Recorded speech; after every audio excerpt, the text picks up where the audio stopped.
And there we go. Welcome, everybody. What a pleasure to be with so many of you here today. It's come to my attention that all of us just need to pause what we're doing. There really comes a moment when we kind of just got to stop, put things on hold, and take care of some bigger issues than just our own lives as we run about. And of course, I'm referring to here that our good friend PewDiePie needs us to just pause for a moment, join the cause, and join this fight. I don't understand how, and I'm being very candid here, I don't understand how we can rally around our friend and then on the weekend, seemingly, it does this dramatic drop. I don't get that, and I'm being very candid with you guys. So it just seems as though it makes sense to have this great rally, this rally that I know goes around the world. A live event on YouTube, it goes around the world. But I'll challenge you, my friends, if you've got your own YouTube channel, stream this. I promise you, I will not copy strike you. Let's get this message out there to as many of our friends and family as possible. If you have a Facebook account, you know what? Stream this. I have no problem with that. Again, there will be no issues from my side. We're doing this for our friend. We're doing this because I don't have a problem with a company, any company. It's just that it's David and Goliath. We have a person here against a faceless, soulless corporation. A corporation that candidly I know little about.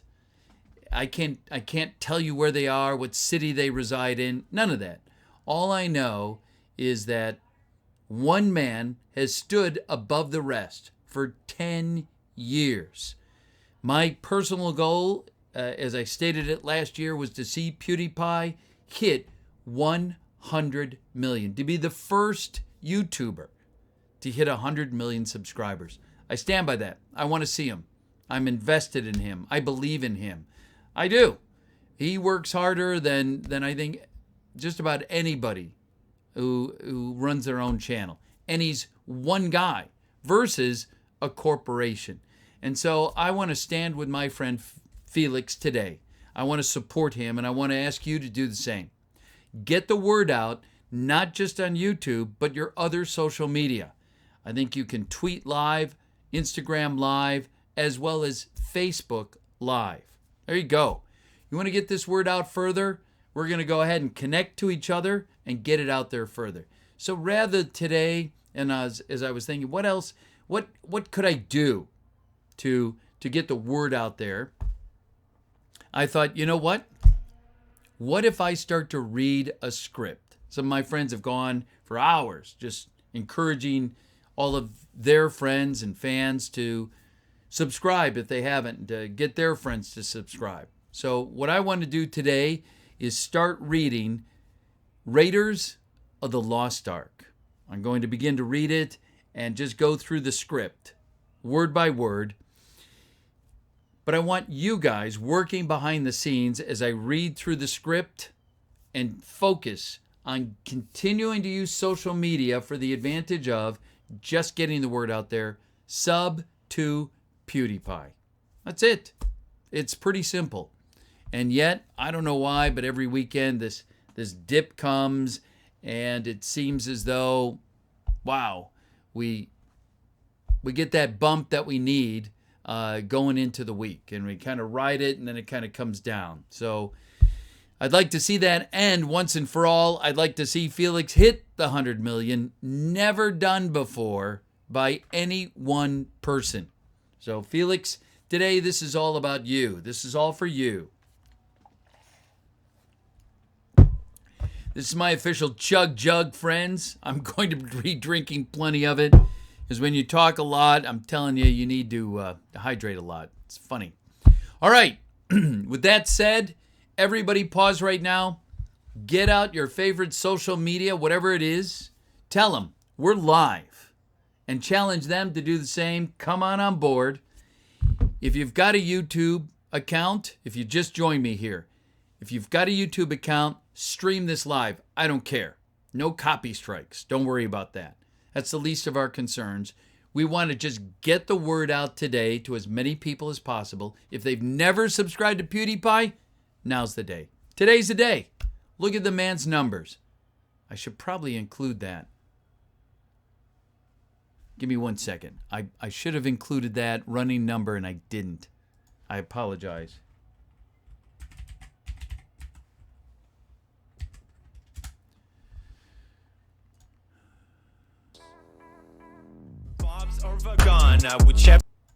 There we go. Yeah, we don't need to play that. All right. So I can move you over here. Will this work?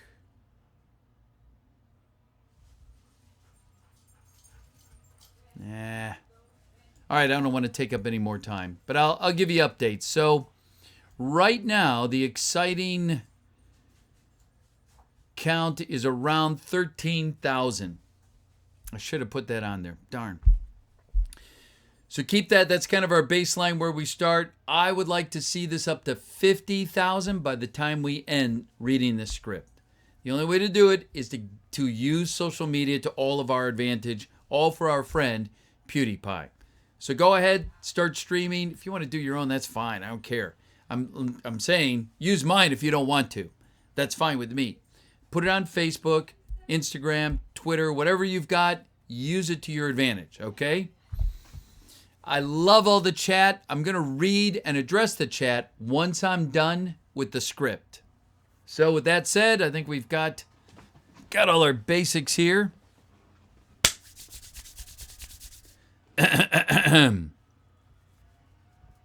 Little vocal tuning before we begin.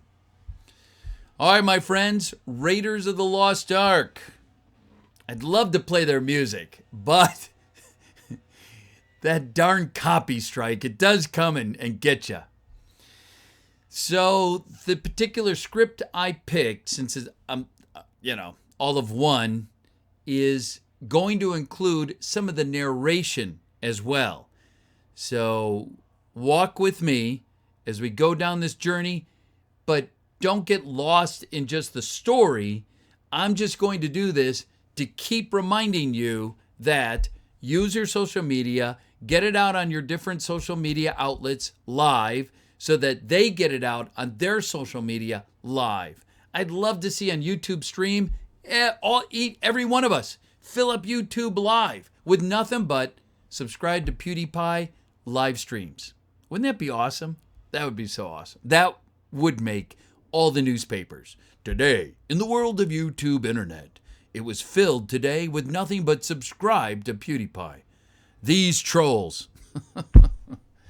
All right, let's get into it. One last drink. And thank you all. I see a number of you all going live. Thank you all. Here we go. Scene opens in Peru, the high jungle during the day. The dense, lush rainforests of the eastern slopes of the Andes, the place known as the eyebrow of the jungle. Ragged, jutting canyon walls are half hidden by thick mists. The main title begins with Peru, 1936. A narrow trail across the green face of the canyon. A group of men make their way along it. At the head of the party is an American, Indiana Jones. He wears a short leather jacket, a flopped holster, and a brimmed felt hat with a weird feather stuck in the band. Behind him come two Spanish Peruvians, Satipo and Barranca. Meeting up the rear are five Yagua Indians. They act as porters and are wrangling the two heavily packed llamas. The Indians become increasingly nervous. They speak to each other in bursts of Quechua. The American, who's known to have his friends as Indy, glances back at them. Barranca. They're talking about the curse again, and he's irritated. He turns and yells at the Indians in Quechua. If I mess up these names, I apologize. His anger giving in to the indication of his own fears. The party reaches a break in the canyon wall and takes a trail through it. When they emerge, their destination is revealed to them in the distance. Beyond a thick stand of trees is the vegetation-enshrouded Temple of Chachachapoyan warriors, 2,000 years old. The entire party is struck by the sight. The Indians, terrified now, chatter away, and suddenly the three at the back turn and run, dropping their packs as they go. Barranca yells at the fleeing Indians and pulls out his pistol. He starts to raise his arm to aim, but Indy restrains him in a muscular grip. Indy looks at him and says, "No." Barranca looks evilly at Indy's hand upon him. Indy releases and smiles in a friendly way. Indy says, "We don't need them." Satipo watches this confrontation with some concern. Barranca says, "I don't carry supplies." Indy, "We'll leave them. Once we've got it, we'll be able to reach the plain by dusk." He turns back to the trail. Satipo gets the two remaining Indians moving behind Indy. Satipo and Barranca then have a fast, silent communication. Barranca indicates his desire to slit Indy's throat. Satipo gives him the look that says, "Be patient, you idiot." The approach to the temple. The party fans out to fight their way through the entwined trees that guard the temple. Visibility is cut to 5 feet in the heavy mist. Satipo extracts a short native dart from a tree and examines the point gingerly, showing Indy, "The Havatos are near. The poison is still fresh. 3 days. They're following us, I tell you." Indy, "If they knew we were here, they would have killed us already." The two Indians jabber in Quechua, near hysteria. Barranca is sweating profusely, eyes darting. He yells at the Indians in Quechua to shut up. In the undergrowth, there is slithery movement.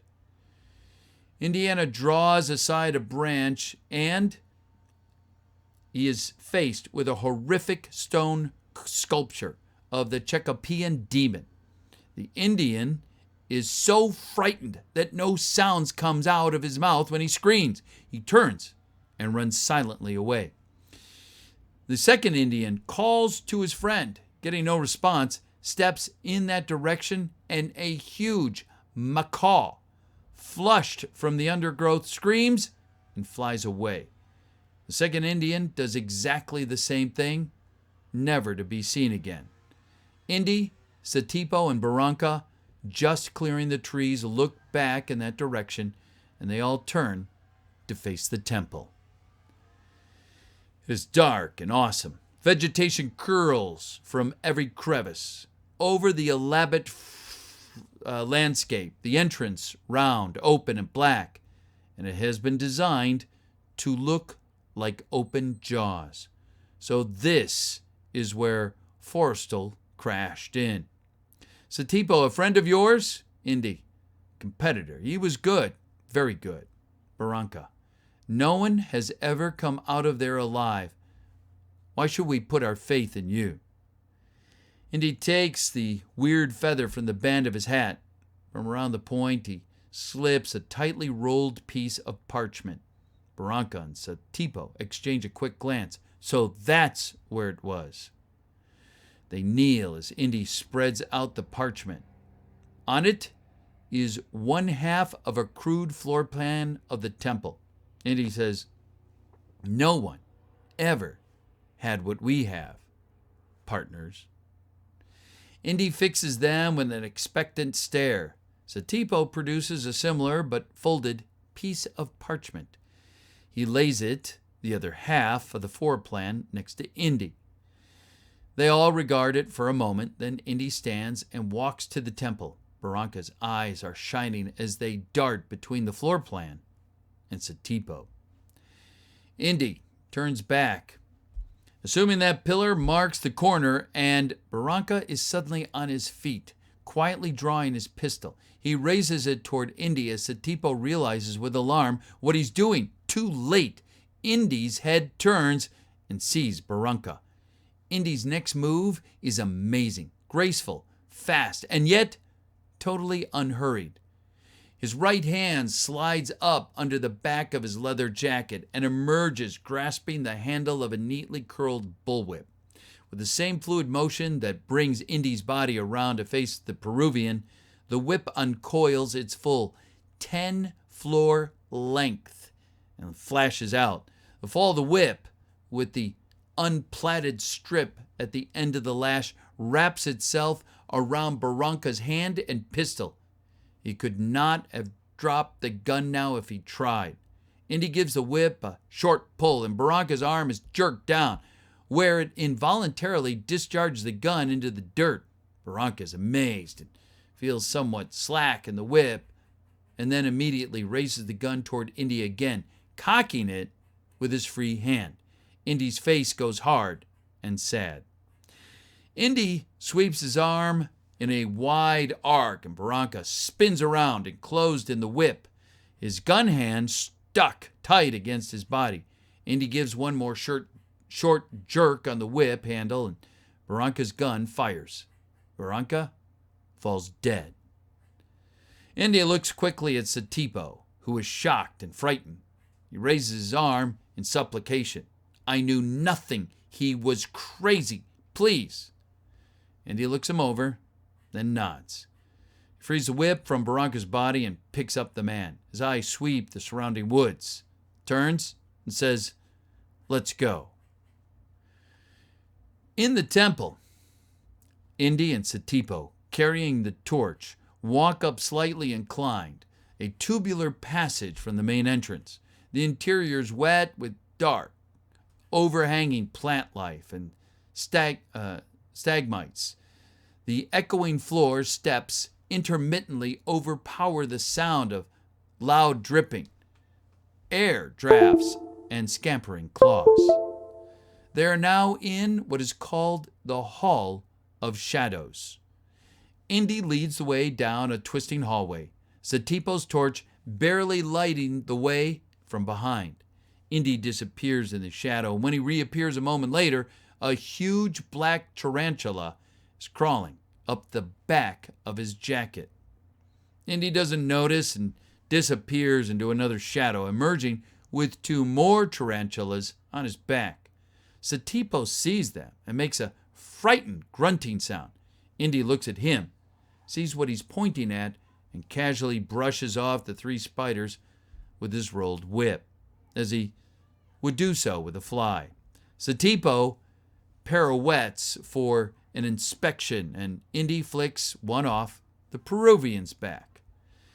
Indy begins by picking up a little pocket-sized artifact from the niches and ledges of the temple.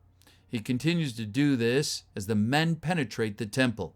His collecting is quick and expert, evaluating the pieces in an instant, discarding some, stuffing others into his clothes, never stopping his forward progress. They are now in the Chamber of Light. The men reach the arch in the hallway, the small chamber ahead, which interrupts the hall.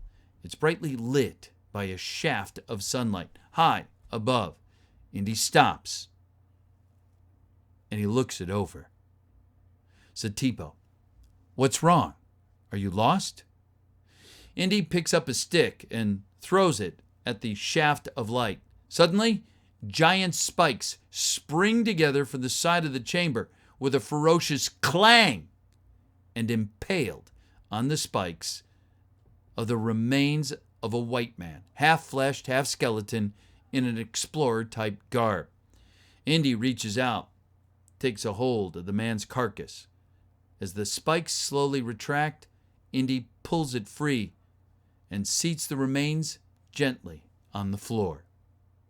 Indy. Forrestal. Satipo. Gulps. We can go no further. Indy. Now, Satipo, we don't want to be discouraged by every little thing, do we? Indy steps sideways into the chamber, his back pressed against the very points of the retracted spikes. He moves along the edge of the light beam and steps clear on the other side. Satipo grimaces and begins sweating his way through. Indy and Satipo come down the stone stairs to a tight landing. Framing the entry are a carefully strung network of dead vines, each somehow hooked into the wall, narrowing the opening even more. Indy says, "Let me see that torch." He lowers the torch to the floor of the landing. The landing is carpeted with human skeletons, one on top of another, all squished flat as cardboard. Satipo gasps. Indy looks up at the ceiling of the landing, then steps onto the skeletons, which make a cracking noise under his feet. Indy looks at him and says, "Try not to touch the vines." Foyer of the sanctuary. The men are in a high, straight hallway 50 feet long. The door at the end is flooded with sunlight. "Signor, I think we are very close." Indy stands still, looking at the hall. Satipo, impatient. "Let's hurry. There is nothing to fear here." Indy looks him in the eye and says, "That's what scares me." They begin walking down the hall side by side, Satipo inched a little ahead. Suddenly, his lead foot comes down through the floor. As Satipo begins to pitch forward, Indy grabs him by the belt and pulls him back. They both look down at the floor. Indy swings his whip across the floor. 15 feet of it cuts open beneath the lash, falling away to reveal a black pit as wide as the hall. The illusory floor was made by dust-covered cobwebs. Satipo picks up a stone and drops it down into the pit. No sound. The two men exchange glances. Indy looks up at the high roof above the hall, and he swings the whip up around a support beam, tests its strength with a good pull, and swings over the pit with the whip. From the other side, he swings the whip back to Satipo, who throws Indy the torch. Satipo swings across. When they are both standing on solid floor again, there's a moment of quiet in which they hear far, far below a splash. And he wedges the whip handle into the wall and leaves it strung to the beam for a quick exit. They're now in the sanctuary. A large domed room, 10 evenly spaced skylights send their shafts of sunlight down to a uniquely tiled floor. White and black tiles laid out in a lovely, intricate pattern. Indy and Satipo stand at the door and they look across the room at the altar. There, in the supreme hallowed spot, is a tiny jeweled figurine, Indy's real objective. 2 torches, many years old, are in holders by the door. Indy takes one down and lights it, gives the regular torch back to Satipo. Satipo smiles. "There's plenty of light, amigo." Indy kneels and uses the unit end of the torch to reach out and tap a white tile. It's solid. He reaches out and taps a black tile. There's a whizzing sound with a teeny dart, and it sticks in the torch. Satipo points to the wall nearby. There's a recessed hole there. Satipo, "From that hole!" Indy nods, stands, looks around the sanctuary. The entire room is honeycombed with the same kind of hole. Satipo sees it and is properly impressed. Indy looks at him and says, "You wait here." Satipo, "If you insist, Signor." Torch in hand, Indy begins his careful walk across the sanctuary, stepping only onto the white tiles. He almost appears to be doing a martial arts kata. Before each big move, he waves the torch in front of his head all the way down to his toe, looking at the flame. Halfway out, he sees something on the floor, kneels to look at it. A dead bird lies on one of the white tiles. It is riddled with deadly little darts. This has great significance to Indy, and he stands with even greater caution. He waves the torch ahead of him at waist height. An air current whips the flame. Indy ducks under it and leaves a burn mark on the tile beneath it. Satipo watches wide-eyed, mystified. Indy reaches the altar, the tiny idol, and looks both fierce and beautiful. It rests upon a pedestal of polished stone. Indy looks the whole setup over very carefully. From his jacket, he takes a small canvas drawstring bag, begins to fill it with dirt from around the case of the altar. When he's created a weight that he thinks is approximately the weight of the idol, he bounces it a couple of times in his palm, concentrating. It's clear he wants to replace the idol with the bag as smoothly as possible. His hand seems ready to do it at once. When he stops, he takes a breath, loosens his shoulder muscle. Now he sets himself again and makes the switch. The idol is now in his hand, the bag on the pedestal. For a long moment, it sits there. Then the polished stone beneath the bag begins to drop 5 inches. This sets off an oral chain reaction of steadily increasing volume as some huge mysterious mechanism rumbles into action deep in the temple. Indy spins and starts his kata back across the sanctuary at 4 times the speed. Indy begins his retreat immediately. The sanctuary has begun to rumble and shake in response to the mysterious mechanism. Just as Indy goes out the door, a rock shakes loose from the floor and rolls onto the tiles floor. Immediately, a noisy torrent of poison drafts fills the room. In the foyer, Satipo swings across the pit. He makes it just as the whip comes undone from the beam, leaving Indy without an escape. Satipo, extremely nervous, regards the whip a moment, then turns back to face Indy, who has run up to the far side of the pit. Satipo looks at him and says, "No time to argue. Throw me the idol. I throw you the whip." Indy hesitates, eyeing the rumbling walls. Satipo, "You have no choice. Hurry!" Indy concurs with the assessment, tosses the idol across the pit to Satipo. Satipo stuffs it in the front of his jacket pocket, gives Indy a look, then drops the whip on the floor and runs. Satipo, adios, amigo.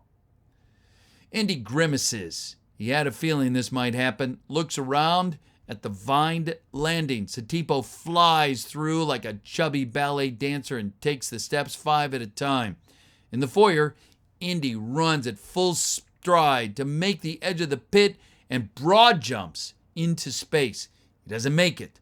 His body hits the far side of the pit and he begins to slide out of view, only wildly clawing with his fingers on the edge of the pit. It barely stops his descent.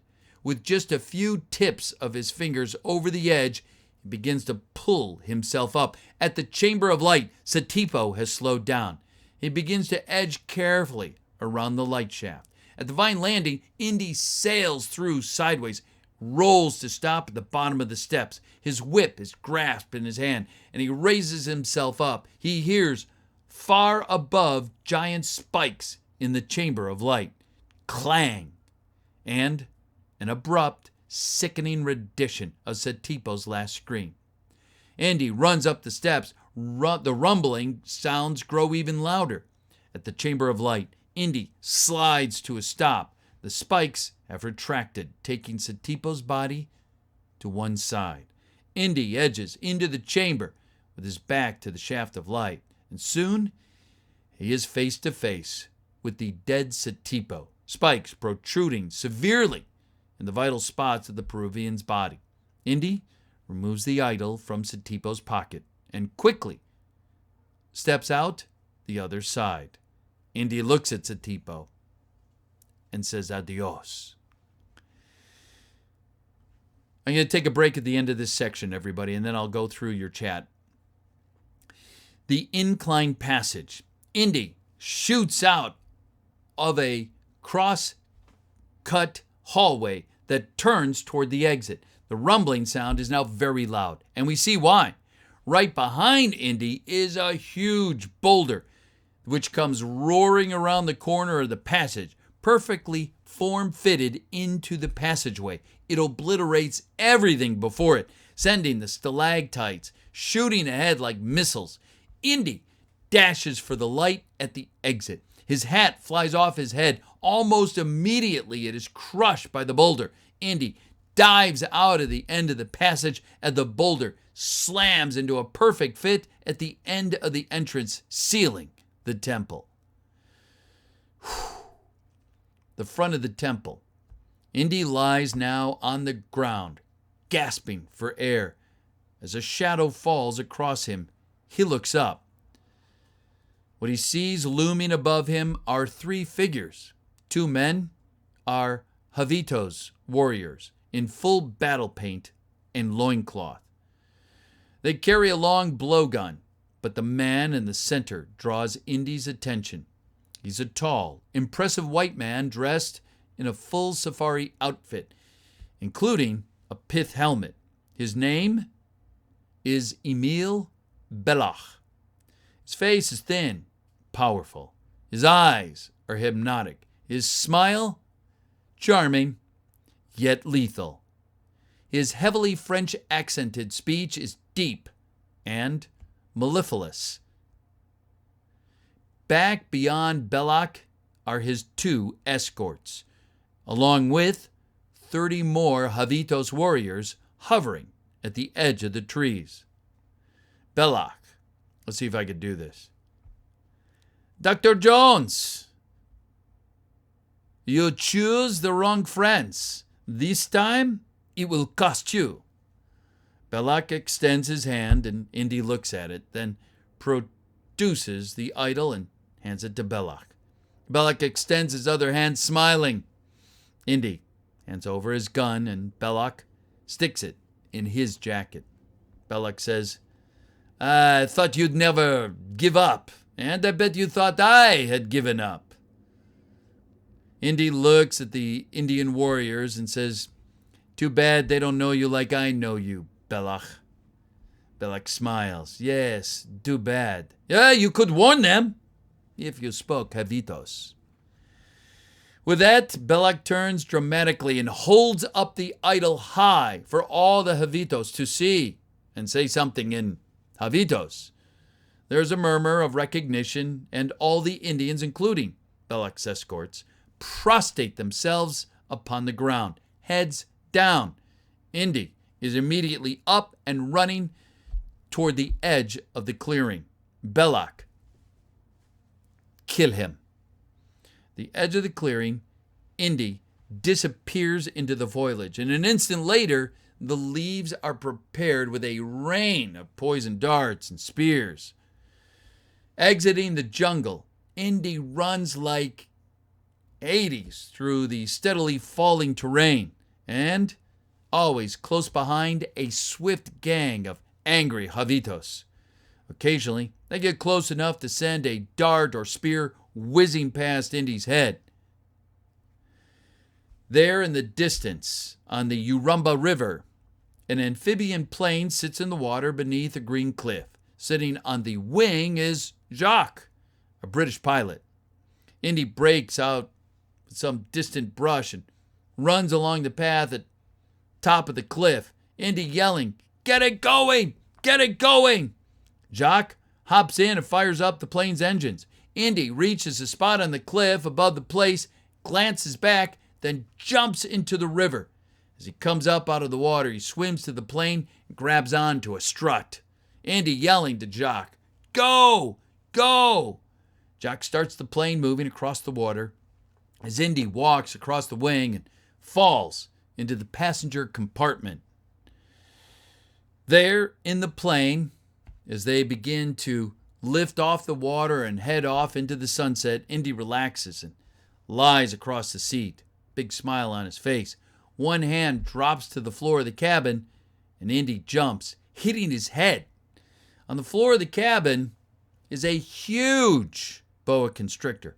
Andy tries to get his whole body out of the seat. Jock sees what's happening. Jock yells, "Don't mind him. That's Reggie. It wouldn't hurt a soul. It's my pet snake." Andy turns back and yells, "I can't stand snakes." Jock smiles. "The world's full of them, you know." Andy, "I hate them." Jock, "Come on, sport. Show a little backbone." Okay, we get to another scene. But before I begin the next scene, I'm going to do two things. I'm going to have a drink of water and talk to you friends in chat.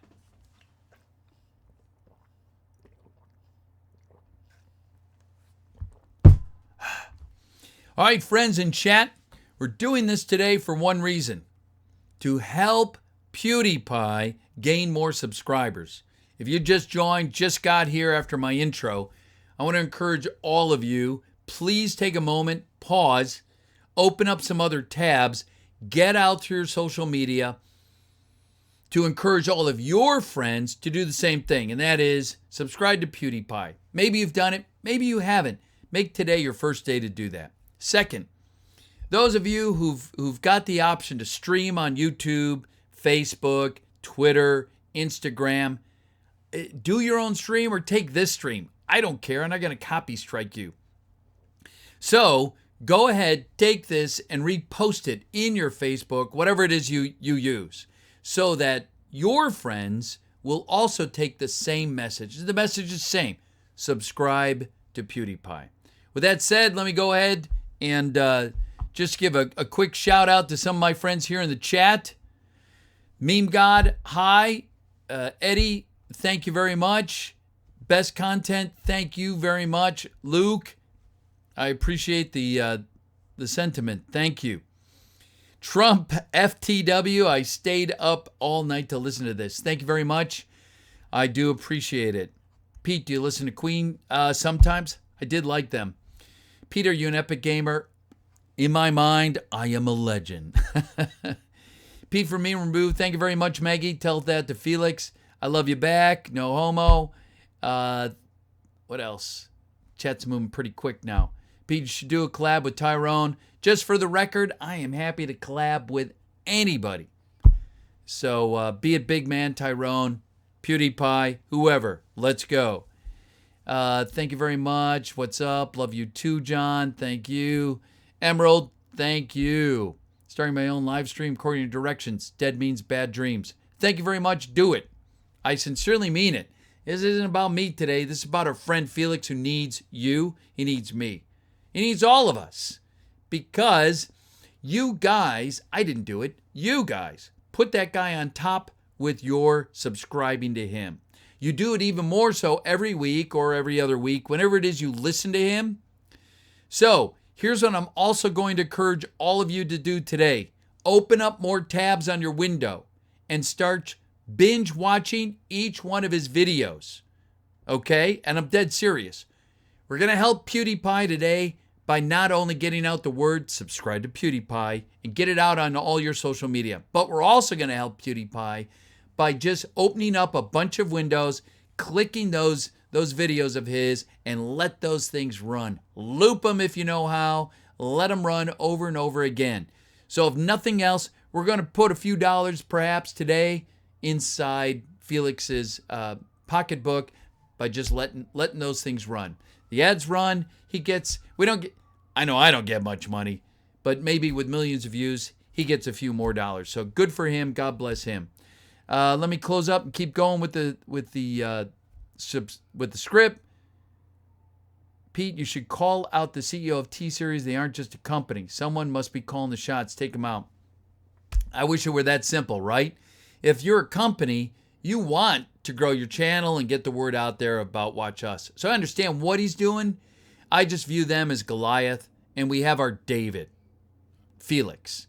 And, it's one guy literally against a corporation. That's why it takes us, you and I, uniting together to stand up against these corporations. That's why I believe in standing up against things like Article 13.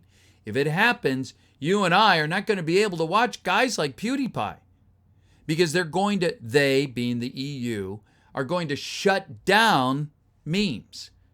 Now, if it happens over there, I will guarantee it's going to come here to the US. Wow. So you need to do things like get a VPN, okay?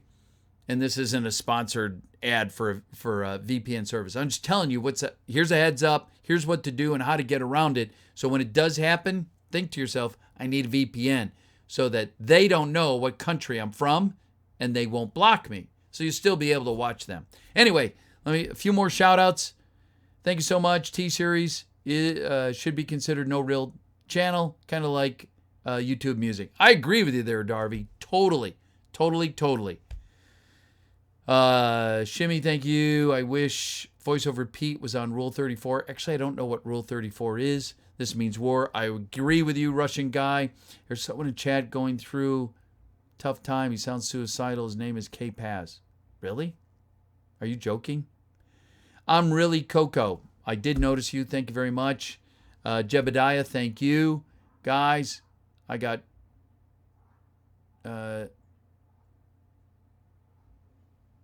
I can't even pronounce that name of the CEO. I'm sorry.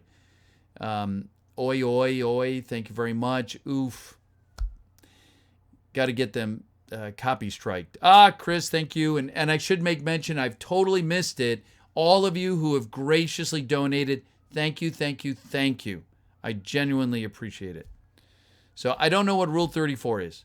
Go ahead now. Let me know in the chat. I'm going to continue reading through the script. As new people join, for those of you who are staying here, go ahead and just kind of update them what's going on and let them know. Get it out on social media. Stream me, I don't care, but just get the word out. Whatever it is you've got, Facebook, Instagram, Twitter, your own YouTube, restream it. Let's continue. Thank you for the station identification break. We move on.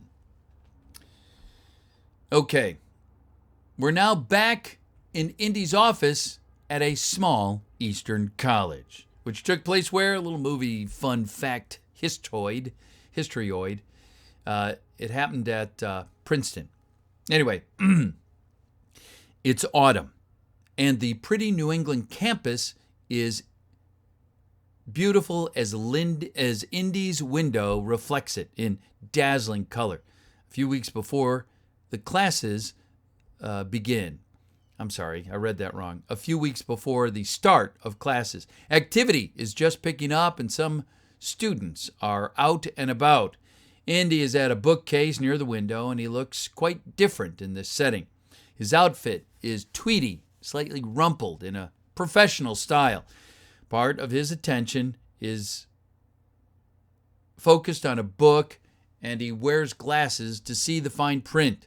The office is cramped and absolutely inundated with books, maps, and etchings and archaeological artifacts. In fact, the only neat spot in the room right now is Indy's desk, which has been cleared off expressly for the benefit of... In walks Marcus Brody, the curator of the National Museum in Washington, D.C. Brody's examining small artifacts Indy pocketed on his way into the Peruvian temple. His occasional uses of a jeweler's eyepiece is used to get a closer look, but he is distracted. His concerns are elsewhere, and it is this that his old friend Indy senses from across the room. Brody, do you think the idol will ever show up? Indy? I don't know. Just because Bullock had it doesn't mean he kept it. Indy snaps the book closed and puts it on the shelf. He takes his glasses off and focuses on Brody. At the window door of his office, two pretty co-eds pause for a moment, look in at their sexy archaeology professor, giggle, and then disappear. Indy says, getting it away from those Indians would be a neat trick, a hard look. I hope they got him. A young male graduate student, Indy's teaching assistant, taps on the door and then pushes his way in with an armload of reference books. Indy helps him find a spot for them. Teaching assistant says, I couldn't get the McNabb, Professor. Someone's got it checked out till next month when classes start. Indy says, that's all right, Phil. Thanks a lot. Teaching assistant says, well, I'm eager to please, sir. Will there be anything else? Indy says, no, I'll see you Thursday. Teach assistant leaves and Brody is scowling as he examines the last bit of the artifact. And he says, hey, if you don't like them, I can always return them. Brody, no, they're beautiful. The museum will buy them as usual, no questions asked. Indy's, well, what's wrong? Brody says, well, I brought along some people today. Indy, really? What kind of people? Government. Really, government. Brody, yeah, don't worry. It's not about your business. Indicating the artifacts. They're from the Army. Indy, I've already served. Brody, Army intelligence. They're looking for Abner. Next scene is in Indy's lecture hall classroom. Indy's course is a combination of archaeology and anthropology, and it's taught in this amphitheater-type lecture hall. His desk and lectern hold large reference books. Blackboards line the wall with bones, maps, charts, all fastened to the walls. Indy leans against his desk talking with Brody, and two uniformed officers walk in, Colonel Musgrove and Major Eaton, who are situated around the first seats in the classroom. Musgrove says, but did you study under Professor Ravenhood at the University of Chicago? Indy nods. Yes, we haven't spoken in years, and I'm afraid we had a bit of a falling out. Eaton, and you know nothing about his whereabouts? Indy, no, just rumors. Somewhere in Asia is the last I heard. Musgrove and Eaton exchange a look. They're disappointed. Eaton says, well, maybe Dr. Jones can make sense of this. Again, the military men have a silent communication deciding whether or not to reveal something. Musgrove says, well, you must understand, Dr. Jones, this is all strictly confidential. I understand. Musgrove says, yesterday one of our European sections intercepted a Nazi communique from Cairo to Berlin. Don't quite know what to make of it. Musgrove takes a sheet from his briefcase. Musgrove then says, here it is. Tennis Development Proceeding. Acquire handpiece. Staff of Ra. General Taktu Hawk, Shanghai. Locate Abner Ravenwood, U.S. Brody's excited. He looks at Indy. Brody says, Tanis, they must have discovered the lost ruins. Indy contemplates this big news. He's impressed. Indy says, almost to himself, Tanis, ain't that something? Eaton says, well, frankly, we're a little suspicious, an American being mentioned so prominently in a secret Nazi cable. Indy says, Ravenwood's no Nazi. Eaton says, well then, what do they want him for?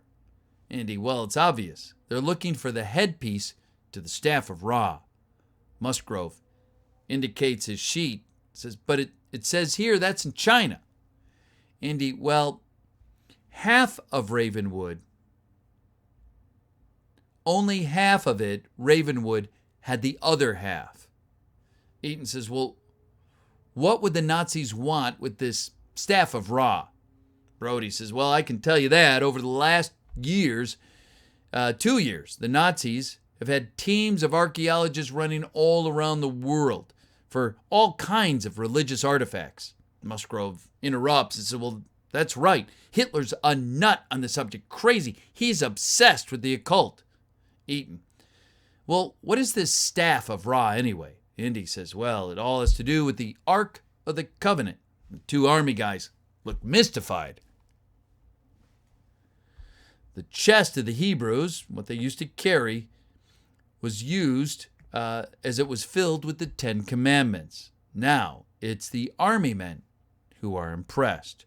And he goes on, an Egyptian pharaoh stole the ark from Jerusalem and took it back to the city of Tanis. A short time later, Tanis was consumed by the desert in a sandstorm that lasted a year. And he goes on, but before that, the pharaoh had the ark hidden away in a secret chamber called the Well of Souls, which is where the staff of Ra comes in. And he moves over to the blackboard and makes a quick sketch to give a rough idea of the system as he describes it. And we get a glimpse of what an interesting and enthusiastic teacher must be. And he goes on to say, now this is rather clever. The staff was really a big stick. And I don't know, say something like this. And he indicates about 6 feet. No one really knows for sure. Anyway, it was capped by an elaborate handpiece with a carving of the sun at the top. What you had to do was take the staff into a special room in Tanis where it had the whole city laid out in a miniature map on the floor.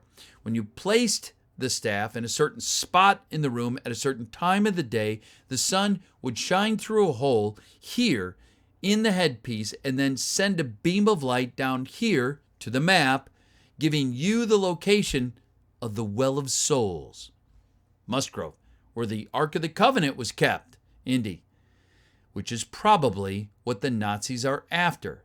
Eaton, well, what does this Ark look like? Indy takes a book. Look like? Why, it's right here. Pulls out this big book from a stack on his lectern and flips through the pages until he finds a large color print page. The other men gather to look. The print fills the screen. It shows a biblical battle. The Israelite army is vanquishing an opposition force. At the forefront of the Israelite ranks, 2 men carry the Ark of the Covenant, a beautiful gold chest crowned by 2 sculptured angels. The men do not touch the Ark itself. Rather, they carry it by the use of 2 long wooden poles which pass through rings in the corners of the Ark. The painting is very dramatic, full of smoke, tumult, and sinew of dying men. But the most astonishing thing in the picture is the brilliant jets of white light and flame issuing from the wings of the angels.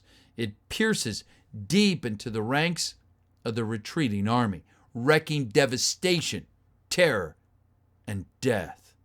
Eaton, good God. Indy, yes, that's what the Hebrews thought. Musgrove, what's that supposed to be coming out of the Ark? Indy, who knows? Lightning, fire, the power of God. Eaton, beginning to understand Hitler's interest in this whole thing. Indy, yes. The Bible tells of it leveling mountains, wasting entire regions. Moses promised that when the ark was with you, your enemies will be scattered and your foes fell before you. An army which carries the ark becomes invincible. Eaton and Musgrove exchange worried looks. And he goes on. Oh, and there's one more thing that Hitler undoubtedly believes about the Ark. It's said that the Ark will be recovered at the time of the coming of the true Messiah. Musgrove, Dr. Jones, you've been very helpful. I hope we can call on you again if we have any questions. Most certainly, replies Indy. Brody and Indy exchange a look and glance as they all shake hands, and Brody starts to leave with the army men.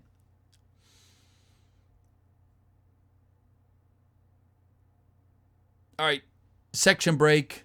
Let me get a drink and chat with you fine friends here in the chat. We're here today to serve a big purpose, everybody. We're here today to shore up the numbers for our friend Felix, PewDiePie. His numbers have been increasing slowly during this broadcast, and I have no one to thank. Felix thanks you. And I know this. So it's on behalf of Felix, PewDiePie himself, that I say thank you.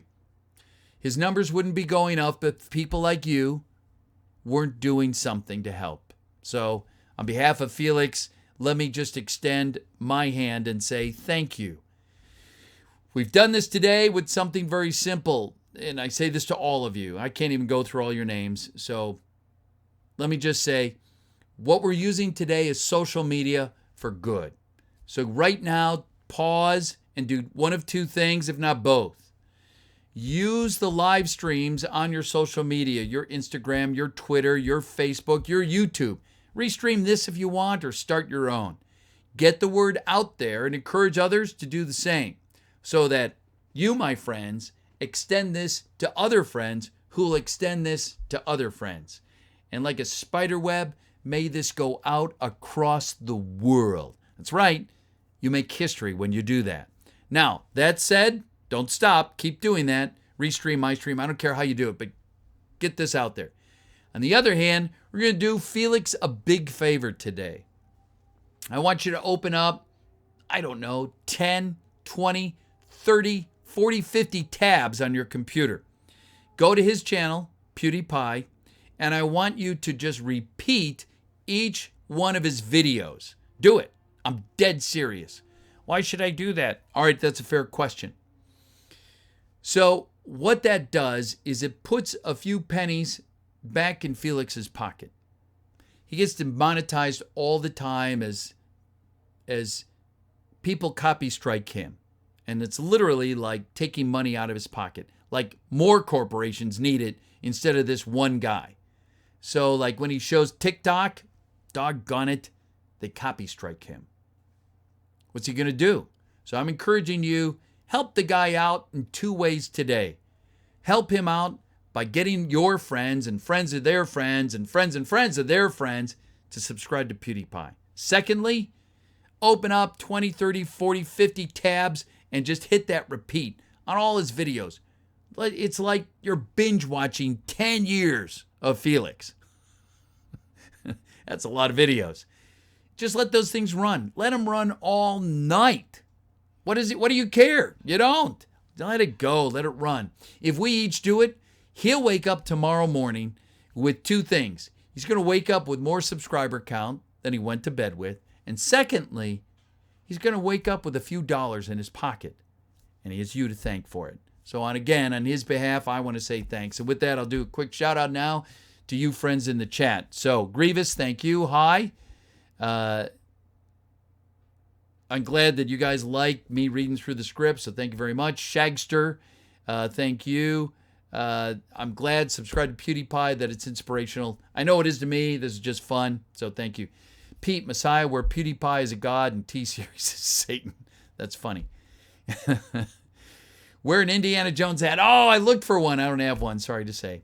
Darby Style, you look pretty good. Photoshopped into the Indiana Jones hat. You should wear one. If I had one, I would. Screw Big Tech. You're a good man. Thank you very much. Hey, where's the... Oh, let me get my cursor over here. Slow this down. Hi, Stompy, Dakewill. I can't pronounce your name, sorry. Hi. I am doing well, thank you. Thank you. I like the way he talks about things. Subscribe to PewDiePie, thank you. Love you too. Hoya, hoya, hoya. Is he ending? No. He's taking a brief break just to kind of catch up our new folks. You're the man, Pete Mason. Thank you very much. Howdy, Daniel. Thank you. What are you going to read next? I'm continuing on. I'm not stopping. I'm just pausing. Sub to PewDiePie's on different devices. Agreed, Charlie. Great suggestion. Do you think the war is over when he reaches 100? I don't know. I know that was his big goal. I know it for a fact. That was his big goal.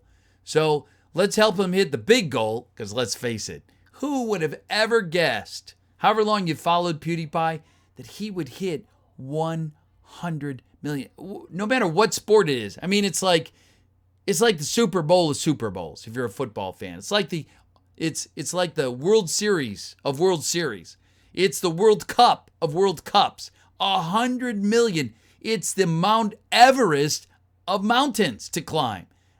Whatever it is, it's the super abundant superlative of whatever sport it is you pick. That's what 100 million is. YouTube has never given out any sort of award for that.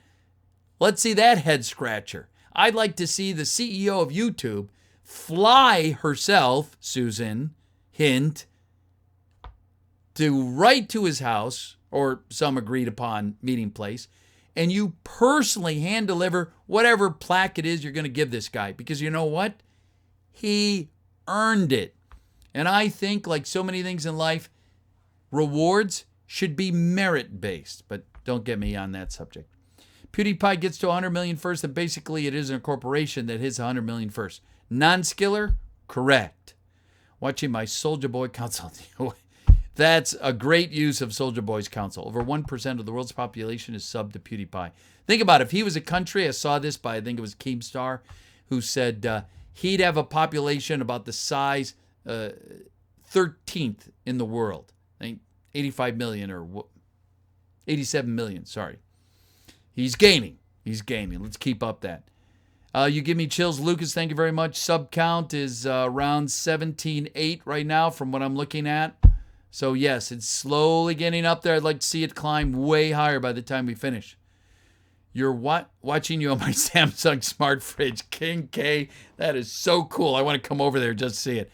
Brian, thank you very much. And everybody who's given and tipped and donated, thank you. I'm not doing it for that. Instead, just take those few minutes. Here's what I encourage you to do with whatever monies you want to do. Put it on your Twitter, your Instagram, your Facebook. Add to that. Bump your social media to get that out even further to people who don't follow you. But of course, once you go ahead and you promote certain tweets, Instagrams, and Facebook, it goes further than your network of friends and family. So, on behalf of Felix, do it. I mean, I appreciate the donations. Don't get me wrong. I'm just saying that's probably a better use today of the monies than that. And the other thing is binge watch, open up 50 tabs on all of his YouTube videos. Well, he has like, I think thousands. What did I say, 3,500? Just start binge watching those things, and you're going to put a few dollars in Felix's pocket. So when he wakes up tomorrow, he's going to be like, oh my gosh, it's Christmas. Thank you very much. All right, so I'm going to continue on here. And there you go. For those of you who stay in the chat while I read the next section, please go ahead and just kind of update our friends that join us.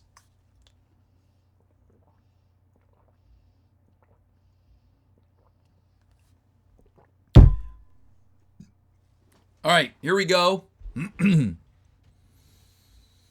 dun, dun, dun. I wanted to play his music, but I knew Disney would, Lucasfilms would come in and just, they'd shut me down. All right. From Indiana's house, the lush tone continues here. Art Deco and shiny marble. Indy's motion towards Brody over to one side of the study. Indy says, I'll be there in a moment.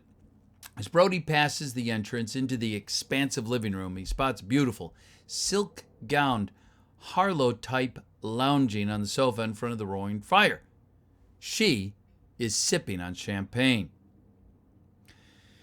Brody enters the book-lined, dark wooded study. He paces for a moment before the fire, which is dying in the fireplace, and then spots something and goes over to Indy's big desk. The surface is covered with open books, monographs, maps, drawings, all about the Ark of the Covenant. Brody smiles. He knows his friend very well. Indy comes back in, closing the door behind him, and Brody turns with him with a triumphant expression. Brody then says, well, they want you to go for it, and they'll pay. Indy smiles. Good work, Marcus.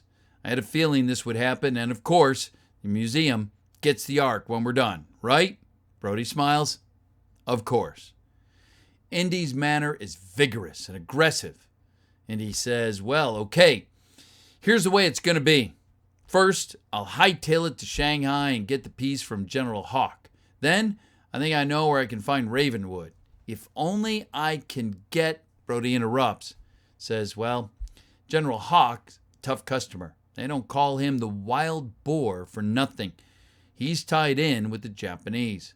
And he says, I'll worry about that when the time comes. My only hope is to find the Well of Souls before the Nazis do. The next day, he's in the air on a Pan Am Clipper, which flies west over the Pacific.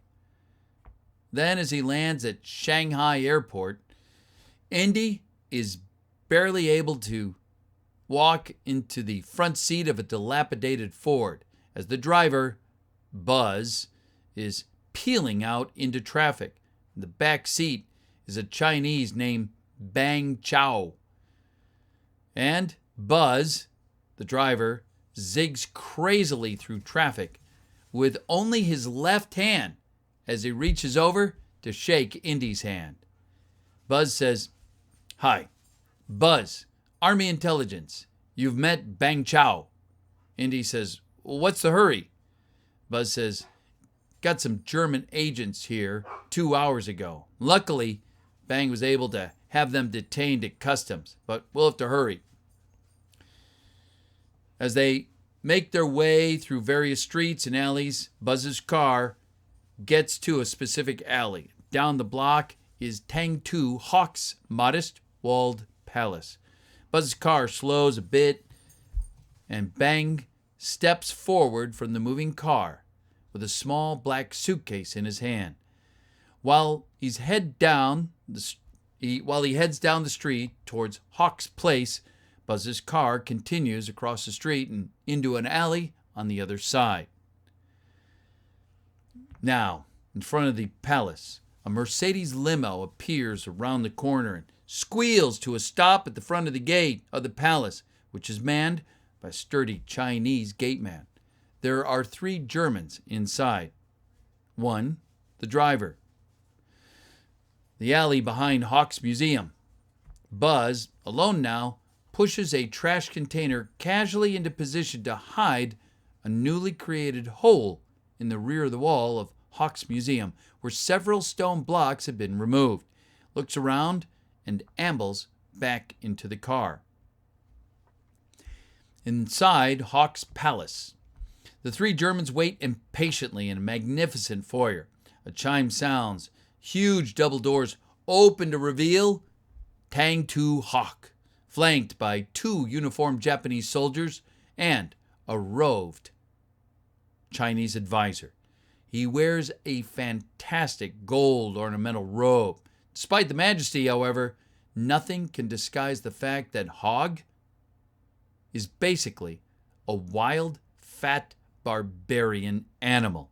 Hog and his escort group bow in what is the beginning of a long, welcoming ceremony. The Germans exchange impatient glances, but they decide they should play it as it comes, and they bow.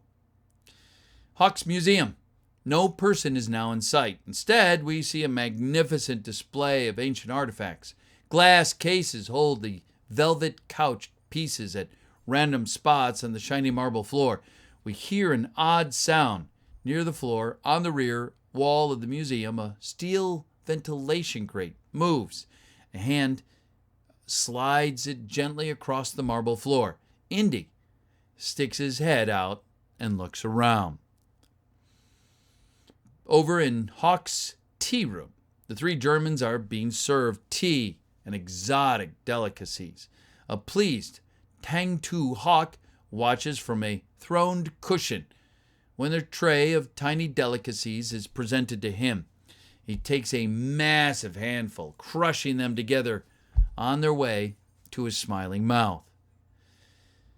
Over in Hawk's Museum, a huge golden gong 7 feet in diameter is suspended from the ceiling by a hook. An enormous hammer hangs poised above it, from which emanate a myriad of tiny threads which run up and across the ceiling, then down to a various display case. Indy looks up at the gong, then continues his quick, quiet foyer among the cases. Beyond him, a high window. Over in the tea room, Hawk and his visitors stand to go. The Germans' pleased expressions make it clear they're finally on their way to the museum. Inside the museum, Indy arrives at his destination. The lovely carved gold section of the handpiece is nested on a purple velvet in glass case. At the bottom of the piece is a round hollow where the staff would fit into it. There is a grunting sound behind Indy, and he spins, already reaching for his revolver. A fierce Japanese samurai is running at Indy full speed down the aisle of a display case. His sword is raised over his shoulder, ready to cut Indy in half. He's 6 foot away when Indy's gun levels and fires twice, blasting him backwards. Indy is still looking over his gun when another samurai sword comes down from the side and knocks the pistol brutally out of Indy's grip. His hand avoids amputation by 1/4 of an inch. An amazed Indy backs away from crossing the aisle as the second samurai steps in to face him, sword raised. Indy backs away into an open space, and his bullwhip appears into his hand. He gives it one savage crack to announce its arrival, and the samurai slows down, eyeing it curiously. Samurai does not look too happy about this confrontation. How pure it is. Samurai sword versus the whip. Now that sounds like a great meme. Hawk's Palace, 2nd floor. 10-2 Hawk and the Germans have obviously heard something. They begin to hurry along the walkway at the side of the building, Hawk in the lead. Up ahead is the footbridge which crosses from the palace to the museum entrance over a moat. In the street in front of the palace, the lovely Mercedes limo suddenly blows up. Inside Hawk's Palace, the Germans spin toward the blast, drawing weapons. They run back to investigate. Hawk follows them, confused. Inside Hawk's museum, Indy and the samurai face off each other. They're both breathing hard from the previous no-contact encounter, and they pass each other. Now Indy begins swirling the whip above his head again. It whizzes out toward the samurai's face. The samurai take 2 lightning-quick cuts at the leather, but misses. Indy swings for the samurai's feet. The samurai jumps nimbly, slashing at the whip. Indy does it again. The samurai hops it once more. The samurai is concentrating on hopping. Indy sees it. A split second. That's what he wants. The whip flashes up from the floor and wraps solidly, irrevocably around the samurai's neck. Indy gives it a murderous pull. The samurai's dead on his feet. Outside Hawk's Palace, Hawk and the 3 Germans are looking down at the flaming remains of the Mercedes. A look of concern crosses Hawk's face. He turns and runs back toward his beloved museum. Inside the museum, Indy is at the case containing the handpiece. He smashes the glass with a samurai sword, reaches in, grabs the piece, and immediately behind him, huge hammer falls. And the sound of the gong thunders through the museum. Outside Hawk's Palace, at the sound of the gong, the running Hawk skids to a halt with a crazed expression on his face. He disappears for 2 seconds in an alcove and emerges holding a big black Thompson submachine gun. Runs across the footbridge and is just barely over it when it blows up. Hawk, safe, looks behind him in amazement and then turns to the museum. Inside the museum, the double doors at the entrance slam open to reveal Hawk. Indy is halfway along an unprotected wall back to his ventilation entry route. Hawk opens up on him, cutting off his retreat. Indy jumps behind a marble column, which is promptly blasted with machine gun fire. Indy looks above him and sees a giant disc of the gong. Reaching up, pushing with tremendous effort, he maneuvers it off the hook. It bounces to the floor, on its side, chipping the marble with its monstrous weight. Indy steadies it and then puts his whole body into rolling it across the room toward the window. As it starts to roll, Indy slips behind it and runs across the room with it. Hawk can see the rolling gong, and as he opens up on it, the vicious cacophony of the machine gun fire is joined by musical reports of bullets hitting the gong, ricocheting away. Very, very noisy. On the roof, Indy lands in a shower of glass on the jutting roof of the museum's first floor. He rolls to a crouch position and is immediately being fired upon. The Germans, cutting off from the museum, are standing on the palace walkway, firing at him. Indy takes off fast for the rear of the museum. In an alley behind Hawk's museum, Buzz, craning to locate Indy, has the Ford rolling slowly back alongside the museum. Bang scouts from the back seat. Indy appears on the roof at a run, gauges the movement of the car, and jumps from the roof of the museum onto the roof of the sedan. Unfortunately, the roof of the car can't take it, and Indy's leg knifes right through it into the interior, where he scares the heck out of Buzz, the driver. The car. Indy squirms his way down into the front seat. Buzz asks him, "Gee whiz, are you all right?" Indy says, "Yeah, great. Got it." Buzz guns it, throwing Indy in the back seat against the cushions as he hits the gas. He now asks, "What now?" Indy says, "Got to get to Nepal." All right, we're on to our next section. Let me go ahead, chat with our friends in chat for a moment. And, excuse me for one quick second. I live in Florida and it's getting warm in here.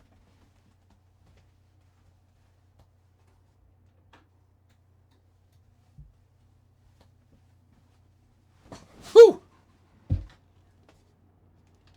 Actually, I don't really need those headphones.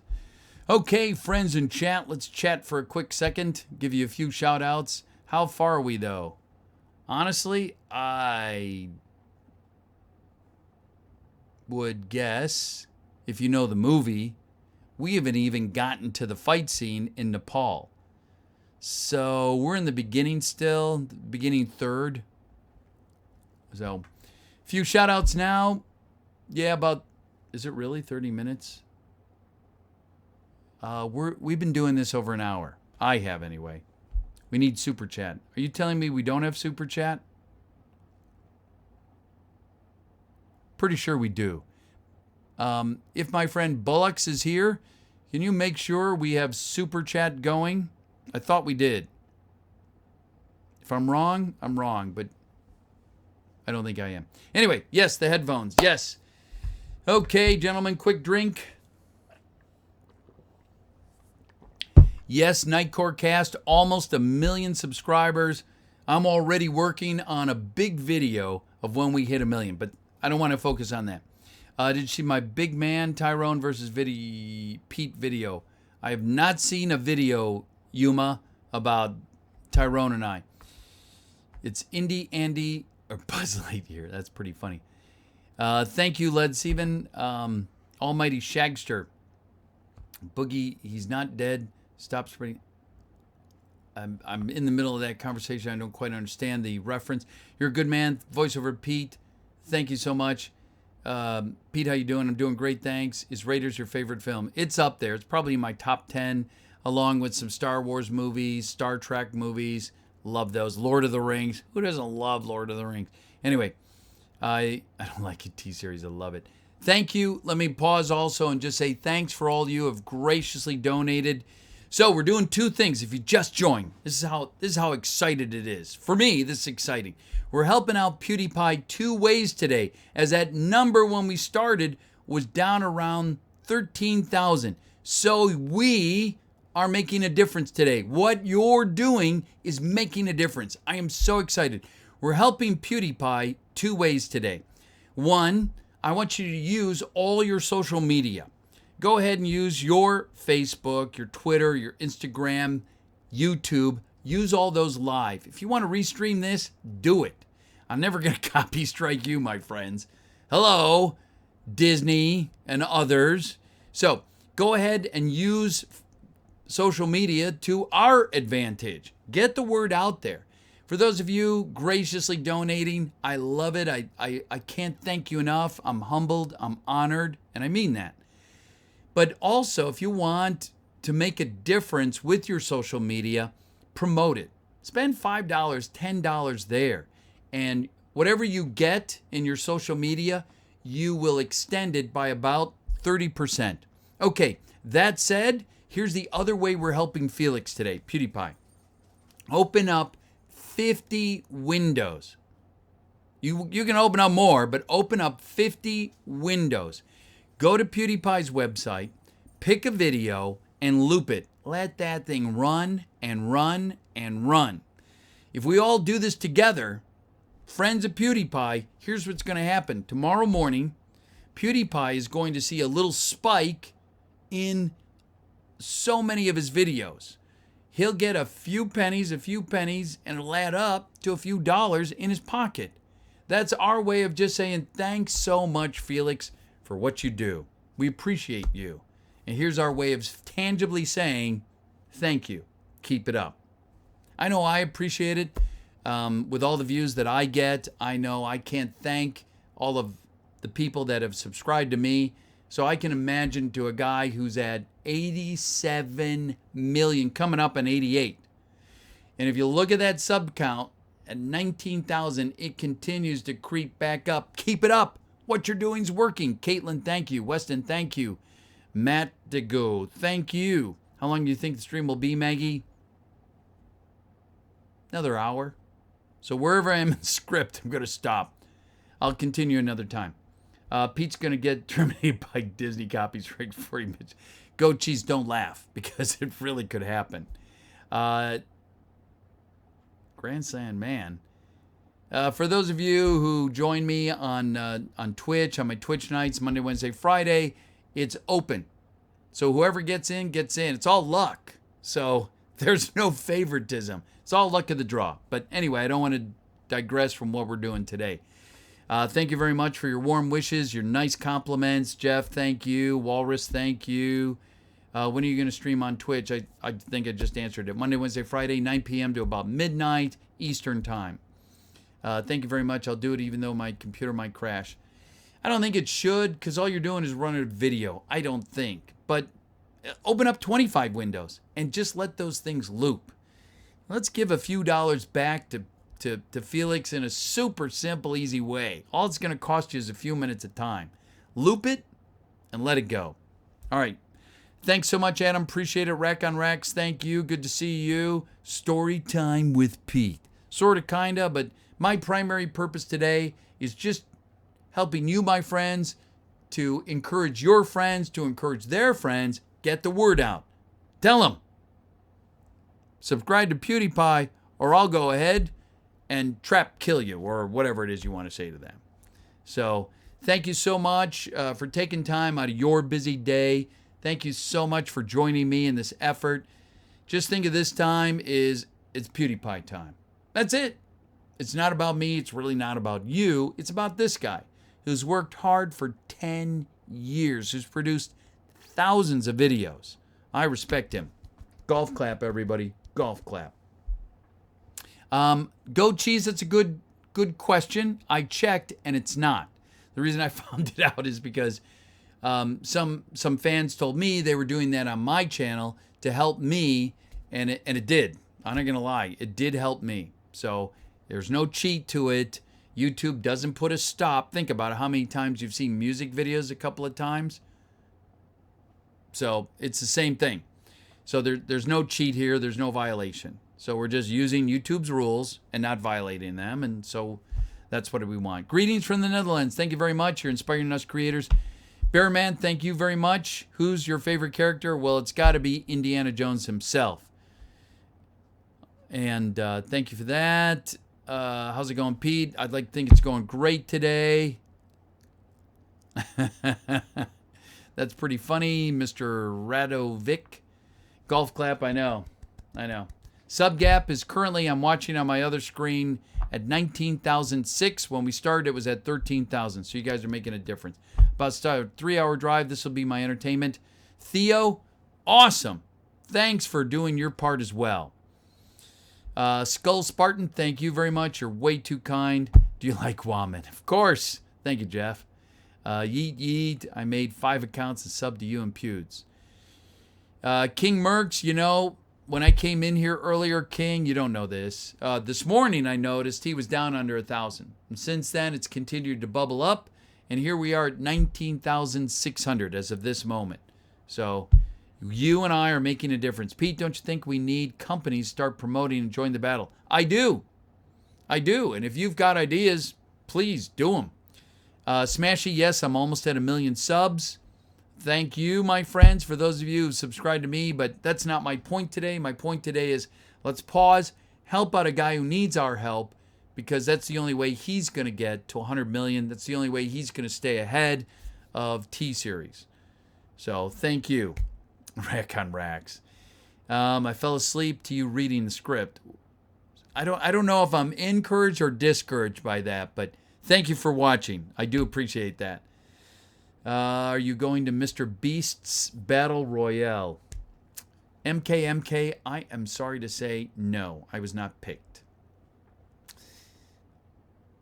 You pick a sore spot there, because I really wanted to go, okay?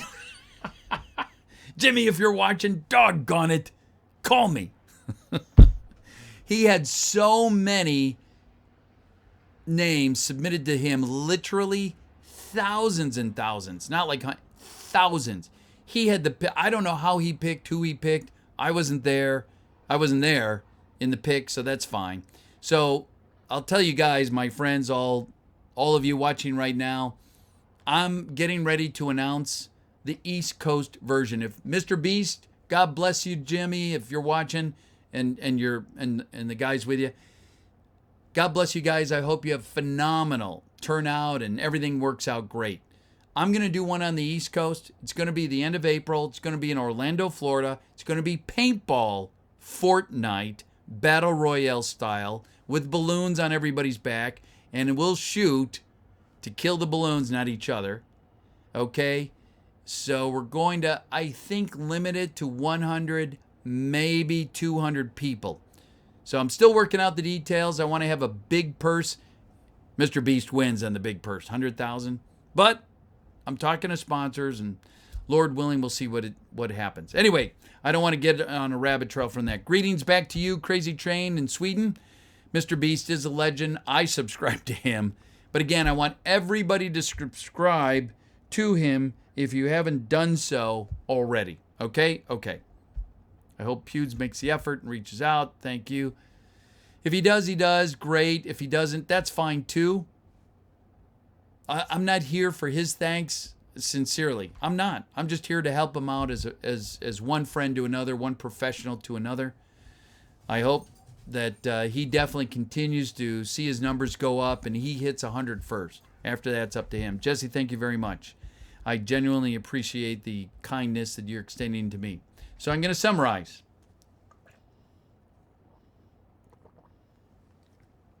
I'm going to go back to reading the script. Before I do, in summary, we're doing 2 big things here today, my friends. One, I'm encouraging you to use your social media like perhaps you've never used it before. Stream this, if you want, on any of your social media live. Put it on your YouTube live. Put it on your Facebook live, Instagram, Twitter, whatever it is you use it. I don't care. I'm never going to copy strike you. You're my friends. Hello.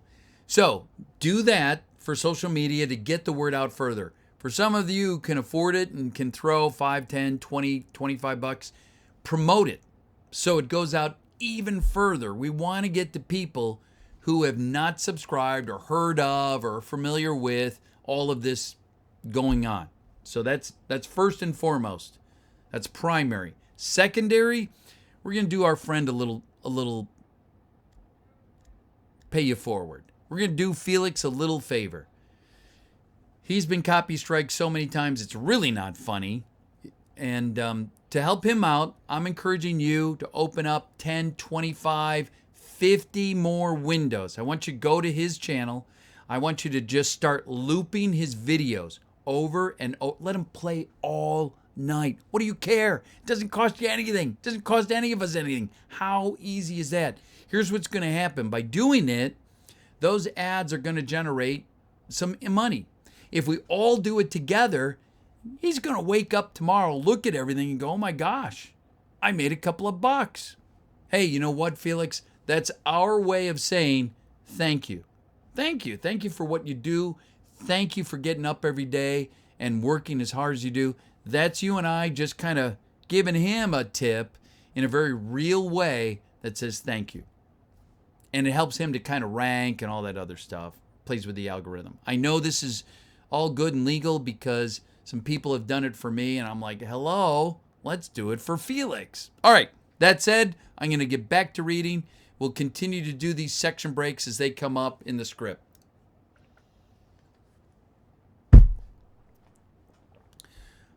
You get a really dry thought from talking so much. Thanks very much, Super Laser. Really appreciate you. All right, here we go. We continue our reading of Indiana Jones and the Lost Ark. Indy was now in a DC-3. It's nighttime. Under a meager seat light, Indy's poring over a journal article by Abner Ravenwood and a related map of Nepal. A few rows back, across the aisle, a trench-coated European spies Indy. Oh. A huge stuffed raven, wings spread wide, is mounted behind a long bar in a noisy, crowded saloon there in Patan, Nepal. A lively mix of patrons is represented in the late hour around a table. The Nepalese natives, of fierce Sherpa mountain guides, sleazy international smugglers and fugitives, and of course, mountain climbers from every corner of the earth, and a tall Nepalese Madlo is the bartender. In the corner near the fireplace, trouble breaks out suddenly between the groups of two neighboring tables. Ferocious representatives from each table, one wide-eyed looking Sherpa and the other a muscular Australian climber. They jump up to face each other as the two contenders stand poised for action. The representative supporters shift in their places, fondling lethal ice axes and clubs. The Sherpa says, Kamoiska, Shurga, Rengtok. The climber says, Aye, that'll be your last word. The bar is quieted ominously, and so we hear with startling clarity when the door behind the bar slams with a huge bang, and some presence, too small to be seen as it moves through the forest of towering patrons, makes a beeline for the troubled corner of the bar. A path clears for it. The Sherpa and the climber are about to kill each other when the presence arrives directly between them. She is the matron, the Marian Ravenwood, 25 years old and beautiful. If a bit hard looking, but at this moment, however, not the look that hurts. She is not intimidated by the combatants.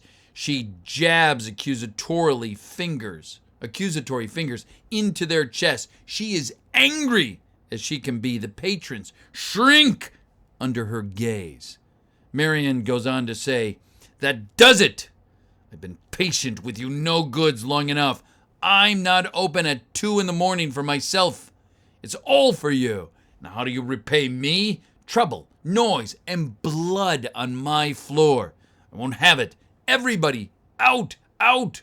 We're closed. Do your killing outside. Don't leave any bodies on my porch. The place clears out quickly. Stragglers and grumblers are given special attention by Marian and Madlo, who has come from behind the bar carrying a big axe handle.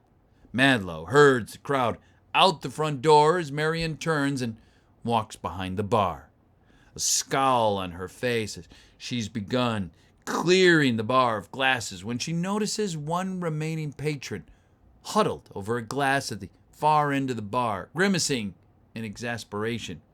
She heads that way like a locomotive. Marion.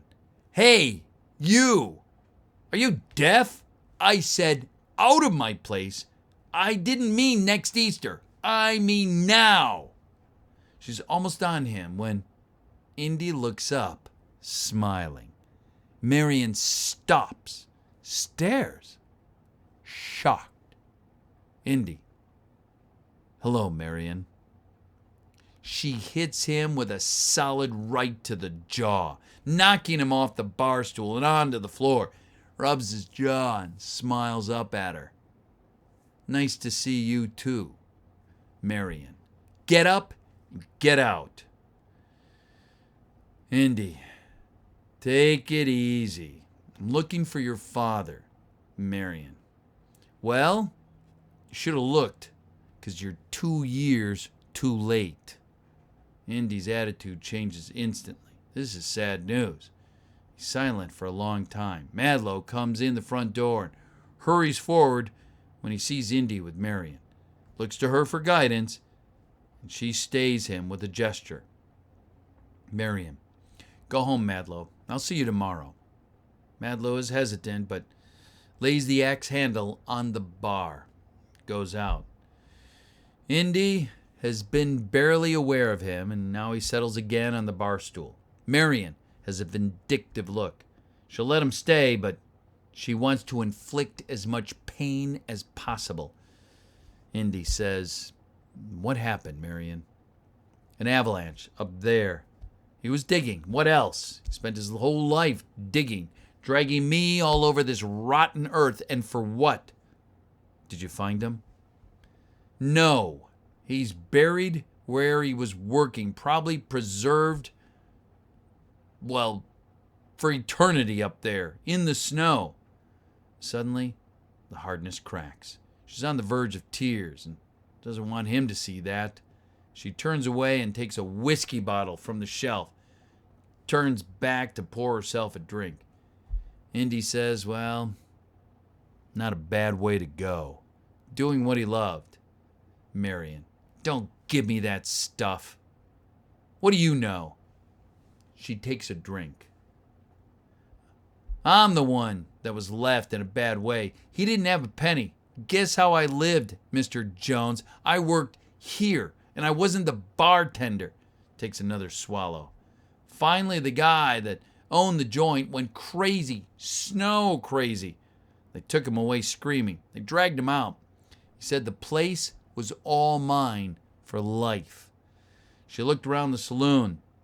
Can you imagine a more evil curse? So far, it's working. Why not leave? Go back to the States. Oh, I'll go back. I'll get there. Not that there's a soul there who knows my name or cares. But I'll go, and when I do, they'll know me. Because I'll be going back in style. With money. And a lady. You got that? Indy says, well, where are you going to get it?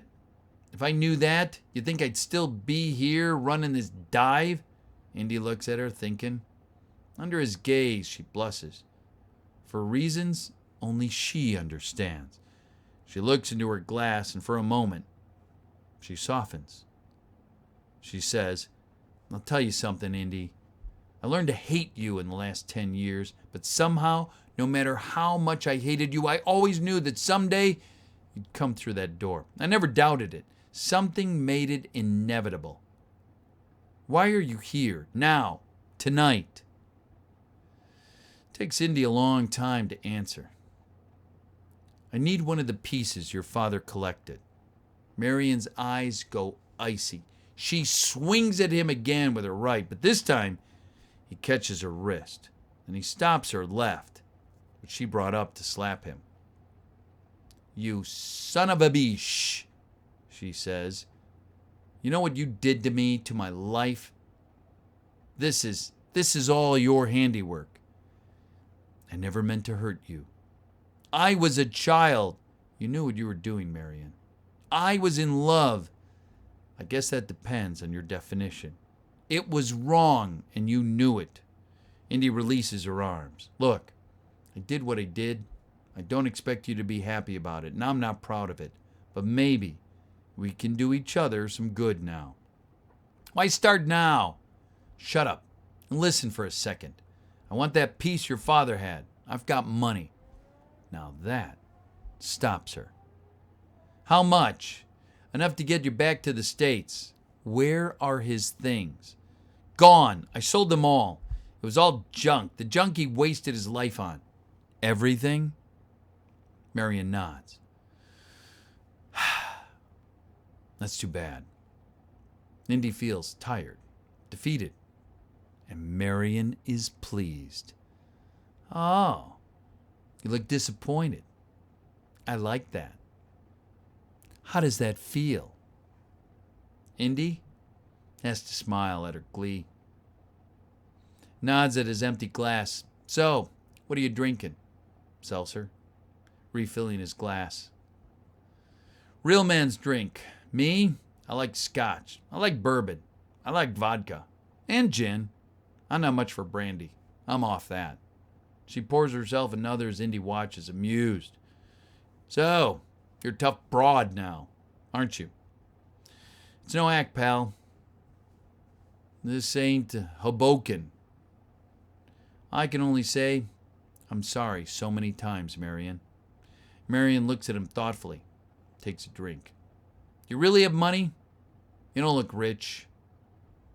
I might be able to locate some of his things. I know who's got them, so what do you want? Bronze piece about this size and the shape of the sun, probably broken off at the bottom, has a little hole in it, off center. Does that sound familiar? Marion thinks and nods slowly. Do you know where it is? Maybe. How much? 3,000 American. Marion. Now get me back, but not in style. His doodad must be pretty important. Maybe. Huge smile lights up Marion's face. I knew it would happen eventually. I knew it. Something had to go my way. She pours herself another drink. I've got to think this out.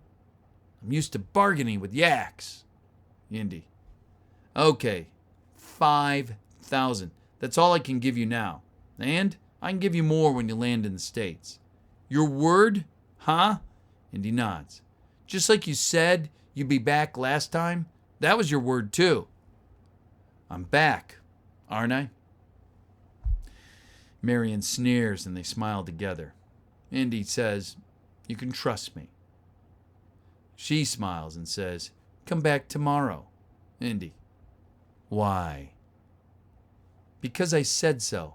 That's why. And it's about time I called the shots in this relationship.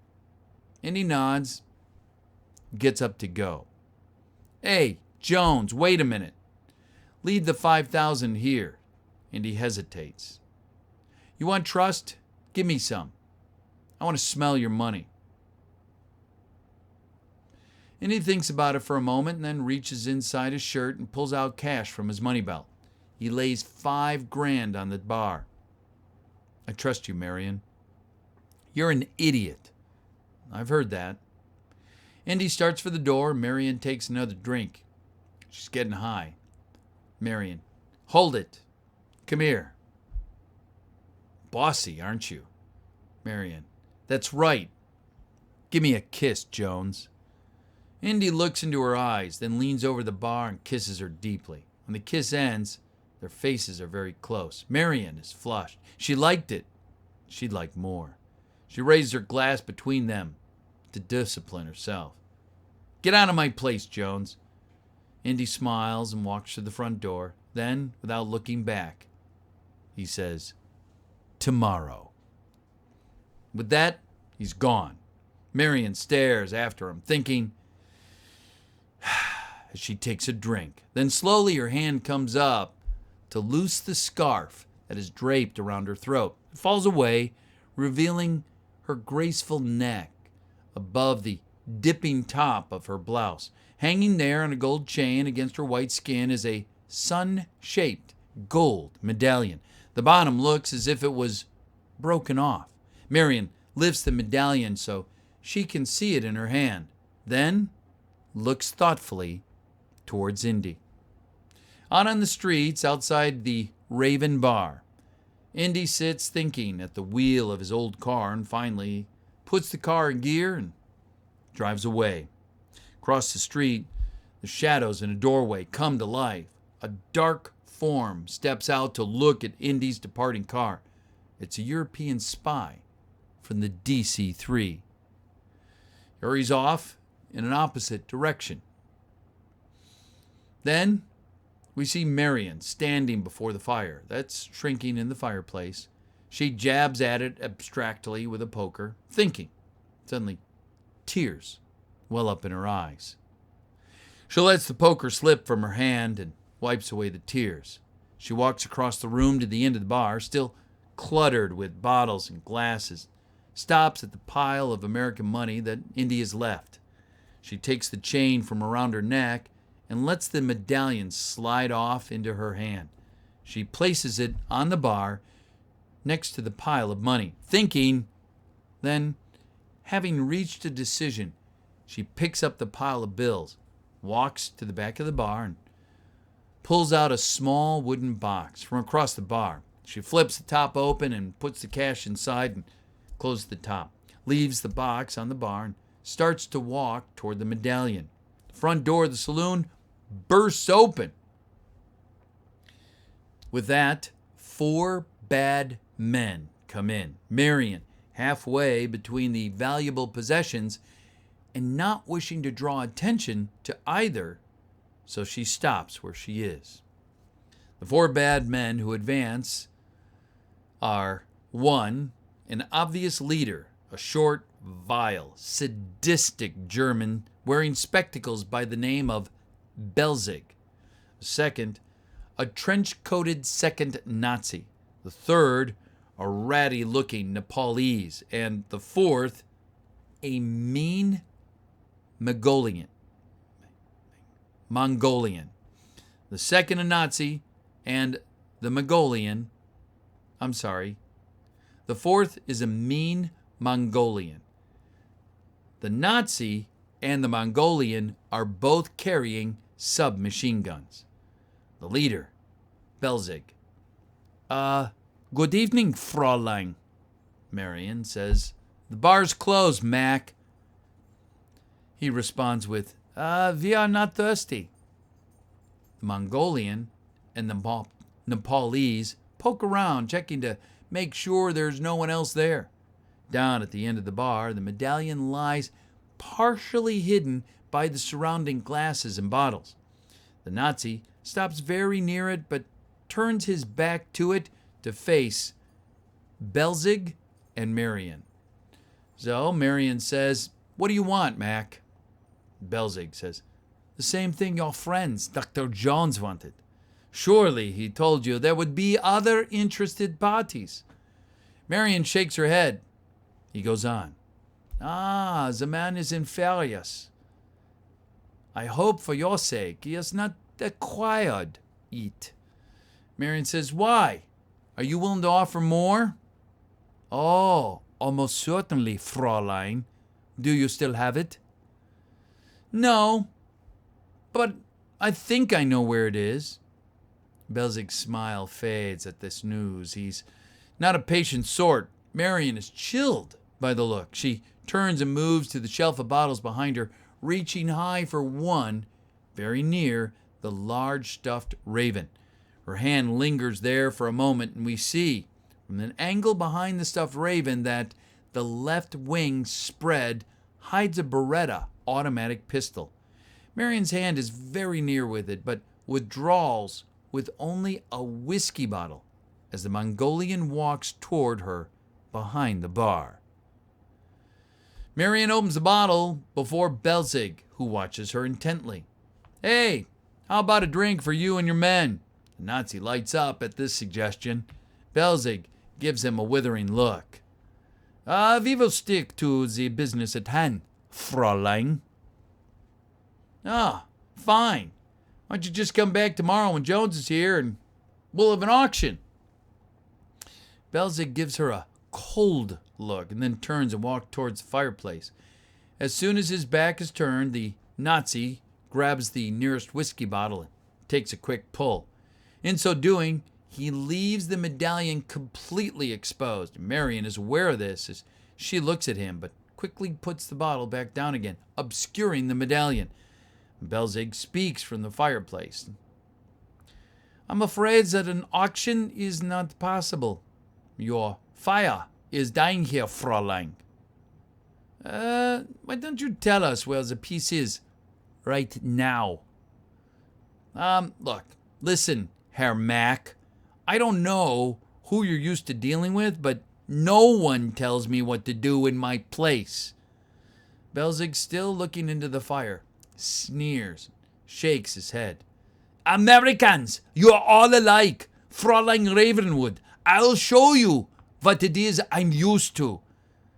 He motions with his hand. The Mongolian moves behind Marion and lifts her roughly on top of the bar, knocking over the bottles, spilling liquor. He deposits her on the other side where the Nepalese and the Nazi flank her and hold her cruelly, arms behind her back. Marion raises a ruckus, and Belzig turns from the fireplace. In his hand is the poker, its end glowing orange. He advances in on Marion. Marion stops yelling. Her eyes widen in terror.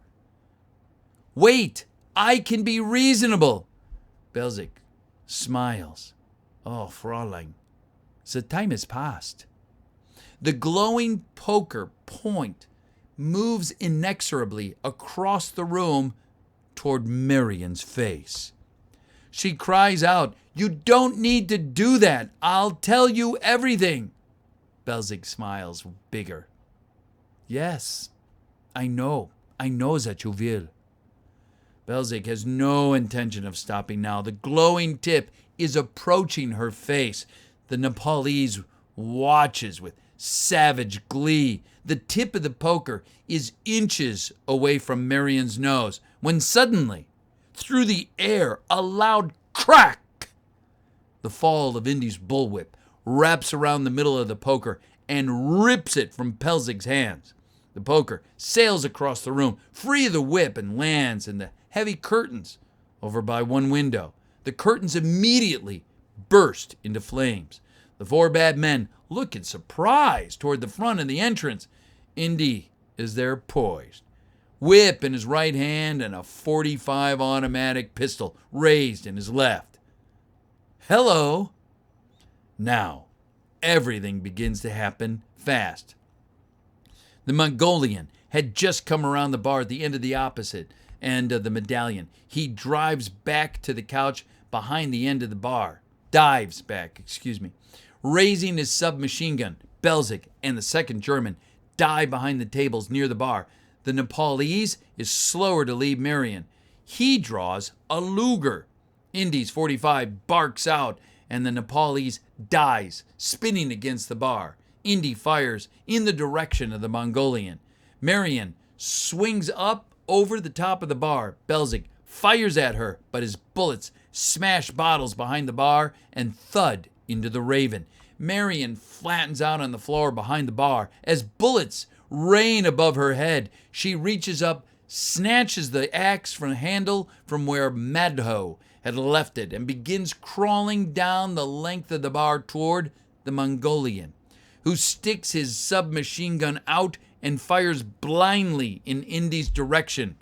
Indy, who is crouched behind a table, trying to get a shot at someone, he doesn't notice in the din and in the confusion that the door bursts open, and there stands an incredible, fierce, giant Sherpa, almost 7 feet tall, soars in and tackles Indy from behind. The whip flies from Indy's hand, and he and the giant Sherpa roll across the floor, upsetting furniture. The Mongolian, seeing this, stands up confidently. Marion rises behind him, bashes him over the head with the axe handle. Down he goes and out. Fire has completely engulfed the curtains and is working its way across the ceiling on a decorative yak skin bunting. A burning fragment drops to the top of the bar, which immediately lights up, fueled by spilled alcohol. Full whiskey bottles explode like Molotov cocktails. Rolling on the floor is Indy and the giant Sherpa as they fight for control of Indy's 45. Belzig sees this and shouts to the second Nazi, who is rising from cover with his submachine gun in hand. Belzig turns and yells, "Shoot them! Shoot them both!" The second Nazi says, "He's our man." "Do as I say!" Both the giant Sherpa and Indy hear this. The giant Sherpa exchanges an alarmed look with Indy, and together they swing the 45 toward the surprised second Nazi. 2 blasts blow him away. That done, Indy brings a brass spittoon down on the giant Sherpa's wrist, and the 45 slides away. Indy jumps up and kicks the giant Sherpa, who barely seems to feel it. Grabs Indy, flips him effortlessly onto a table. Belzig now has a clear shot at Indy, and he raises his Luger toward him. Marion, at the end of the bar, finally gets the hand of the Mongolian submachine gun.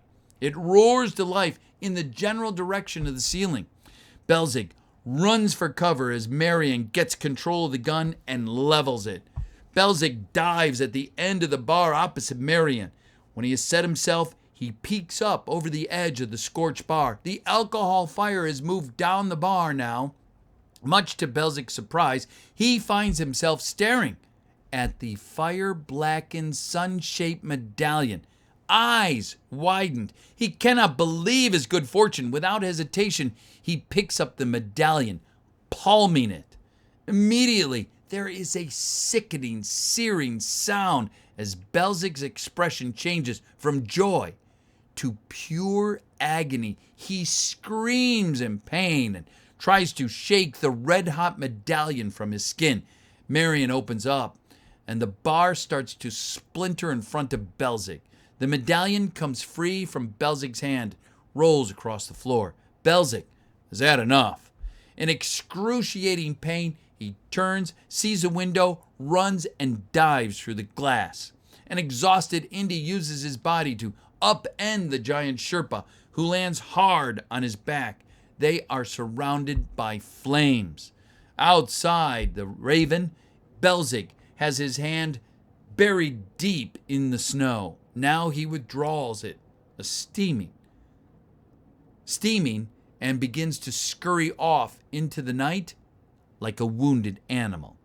Inside the bar, Marion throws down the empty machine gun and moves through the flames to the center of the bar, where she left the box with the $5,000. She finds the remains of the box and its contents, a shapeless pile of ash and charred wood. Marion throws up her hands. Unbelievable! At the end of the bar, the Mongolian comes back to life. He shakes his head, then reaches inside his coat and pulls out a pistol. Indy smashes a chair over the head of the giant Sherpa, and the huge creature man goes down. The Mongolian points his pistol through the smoke and flame at Indy, and suddenly the Mongolian is shot dead. Marion stands beneath her stuffed raven with the Beretta. Indy moves quickly through the flames, his eyes scanning the floor. He picks up his bullwhip and his crumpled felt hat. He peers through the smoke till he spots Marion moving among the burned furniture. Indy yells at her, "Hey, Marion, let's get out of here." "Not without that piece you want." "It's here?" Marion nods, kicks aside the burning chair. Another burning beam falls from the roof. Indy pulls Marion close to him protectively. Indy looks at her. "Forget it. I want you out of here now." He begins dragging her. Marion points. "There." She breaks away from him, darts back, picks up the hot medallion. Using loose the loose cloth from her blouse. Indy yells, "Let's go!" Looking around. "Indy, you burned down my place." "Indy, I owe you plenty." He smiles after saying that and says, "You're something." Marion responds and says, "I am something, and I'll tell you exactly what." She holds up the medallion and yells at him, "I'm your partner." Well, there's the end of that section. So let me do two things. Get a drink and then greet you, my friends, in chat.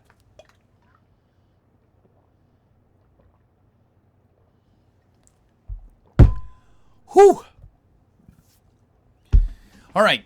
For those of you just getting here, let me just do a quick shout out to all of you, and then I'll give you my update.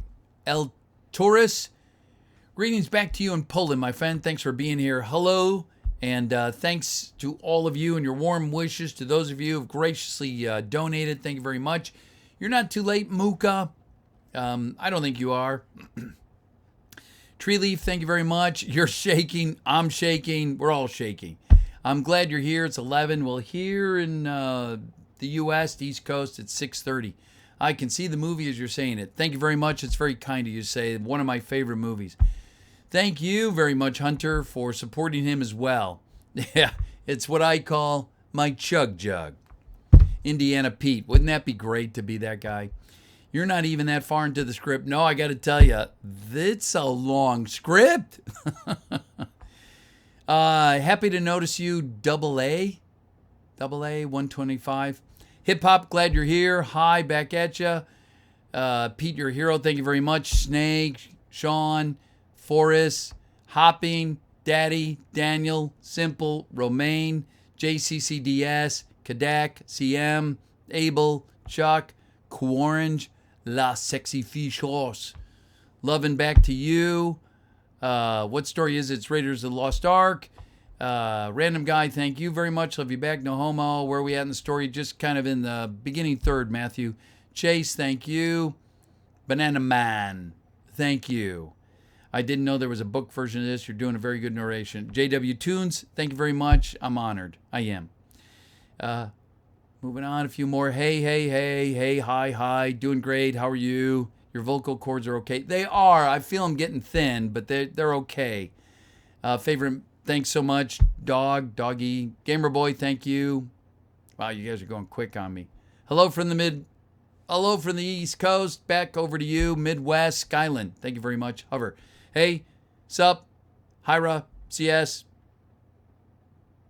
I don't know how to say this. Thanks for reading this. Really interesting. Colton, I'll go with Colton. Delmaro. That's funny. Donald, what up from North Florida, here in Central Florida? Back at you. Love you too. Absolutely nothing. Thank you very much. Love out to you, Mr. CM in Germany. I'd love to have 1 million, Abel, but tonight I really want to focus. I hope so too, DCG Cloudy. So that'll bring me over to my whole point and purpose tonight. Start at about 2 hours ago. When I got the notice this morning that PewDiePie was under 1,000, I said, that's it. Let's pull the fire alarm. Let's rally this team together. So far, we've done that. We've begun to rally the team together, not just locally, but around the world. I am so proud, honored, humbled. This is great. Thank you for joining me together in this great cause for our friend PewDiePie, Felix. So we started, and since then, when I got on my live stream, we were at 13,000. I'm proud to say, as I look at the counter, we're about to cross 22,000 new subscribers to PewDiePie. Can I have a golf clap? Golf clap. All out to you, Felix. So that's not Pete doing anything. That's you and I together doing something. So my encouragement, my challenge to each and every one of you is to do this. Go ahead and first and foremost, let's use our social media for the good of Felix. Here's how we're going to do it. What I'd like you to do is live stream on all your social media. Use your Twitter, your Instagram, your Facebook, your YouTube. If you want to restream this stream, do it. I ain't going to copy strike you. Do it. and 22,003. Whew! We're up almost 10,000 since we started this live event together. I'm excited. You and I are making a difference. So the point is, first and foremost, use all your social media. Get it out there. For those of you graciously extended a donation to me, thank you, thank you, thank you. I really do greatly appreciate it. My son appreciates it. So this is good, but if you have a few extra dollars, for those of you who can afford it, throw it, invest in promoting your social media. So whatever it is you're using to get the word out there tonight, today, tell Facebook, tell Twitter, Instagram to promote it so it gets out beyond your friends and family. Get it out there further. Get it out in the hands of people that go, PewDiePie, I'm not really familiar with him. Tell me a little bit more. You can do it. You can make that difference. Little promotion there does go a long way, especially if all of us do it. So use your Facebook, your Instagram, Twitter, whatever it is, YouTube. Use my stream. If you just throw it up on there, great. Do it. Now, here's the second thing. Our friend Felix does a lot of work, and all too often, PewDiePie gets a copy strike. What does that mean? It means he gets $0 for what it is he and his team has done. He doesn't have but, I think, 2 people working for him, Brad 1, Brad 2. So he gets $0. I'm going to encourage you guys to do this. Go ahead, at no cost to you, this is how easy it is. No cost to you, open up 10, 25, 50 windows. Go to his YouTube channel and just start running his videos and let those things loop. Well, what's that going to do? It's going to give him a few pennies. But since all of us are doing this, it's going to, by tomorrow, if you let it run all night, it's going to put some real dollars in his pocket. So you know what? Let's help the guy out for all the times he's gotten copy striked and he really shouldn't. All right? Let's do this guy a favor. I know for a fact he is, without a doubt, one of the hardest working YouTubers on the planet. Really, seriously. You would be shocked at how many hours he works every week, day in, day out. Produces brand new content 6 days a week. I'm telling you, the man's a machine. So we're helping him out today 2 ways. First, you're helping him out by getting the word out for more to subscribe to him. Okay? Use your live social media. Second, you're going to open up 10, 25, 50 windows and just loop his videos. I know it works. I know it's not a violation of YouTube's policies because some friends, subscribers did this to me and it helped me. I'm like, wow, where did this come from? A few of them got back to me and said, hey, here's what we've been doing. We've just been running it for days. I'm like, really? And it worked. So thank you if you were one of them. Pete, can you check my Discord? Send me a Discord. Thank you very much, Bagel Boy. If you did, I'll check it after we're done here. So it worked for me. I'm encouraging you. Let's do Felix a favor. Let's help PewDiePie by giving him a few bucks. It doesn't even cost you and I anything. How easy is that? But first and foremost, get it out there. Let's get him to 100 million. We can do this together. We can't do it alone. We can do it together. Together, we're making a difference on the internet. Together, we're standing up to big corporate, faceless, soulless entities around the world. And we're saying, no, we have control, not you. And this is how we're doing it together. All right, that said, thank you very much. For those of you staying with me, go ahead and share exactly what we're doing, why we're doing it tonight. I'm going to go ahead and continue. Aria, thank you very much. Pete for President, if you haven't seen that video, it's a fun one. Actually, it's my most favorite out of all the ones I've done. So go ahead and see it. Yay. So I'm going to go ahead, take another drink, and we're going to continue on with the script. I'll probably call it after this next section and probably end the live event. So just letting you know, probably 7:15-ish. My time. So about 30 more minutes, 20, 30 more minutes.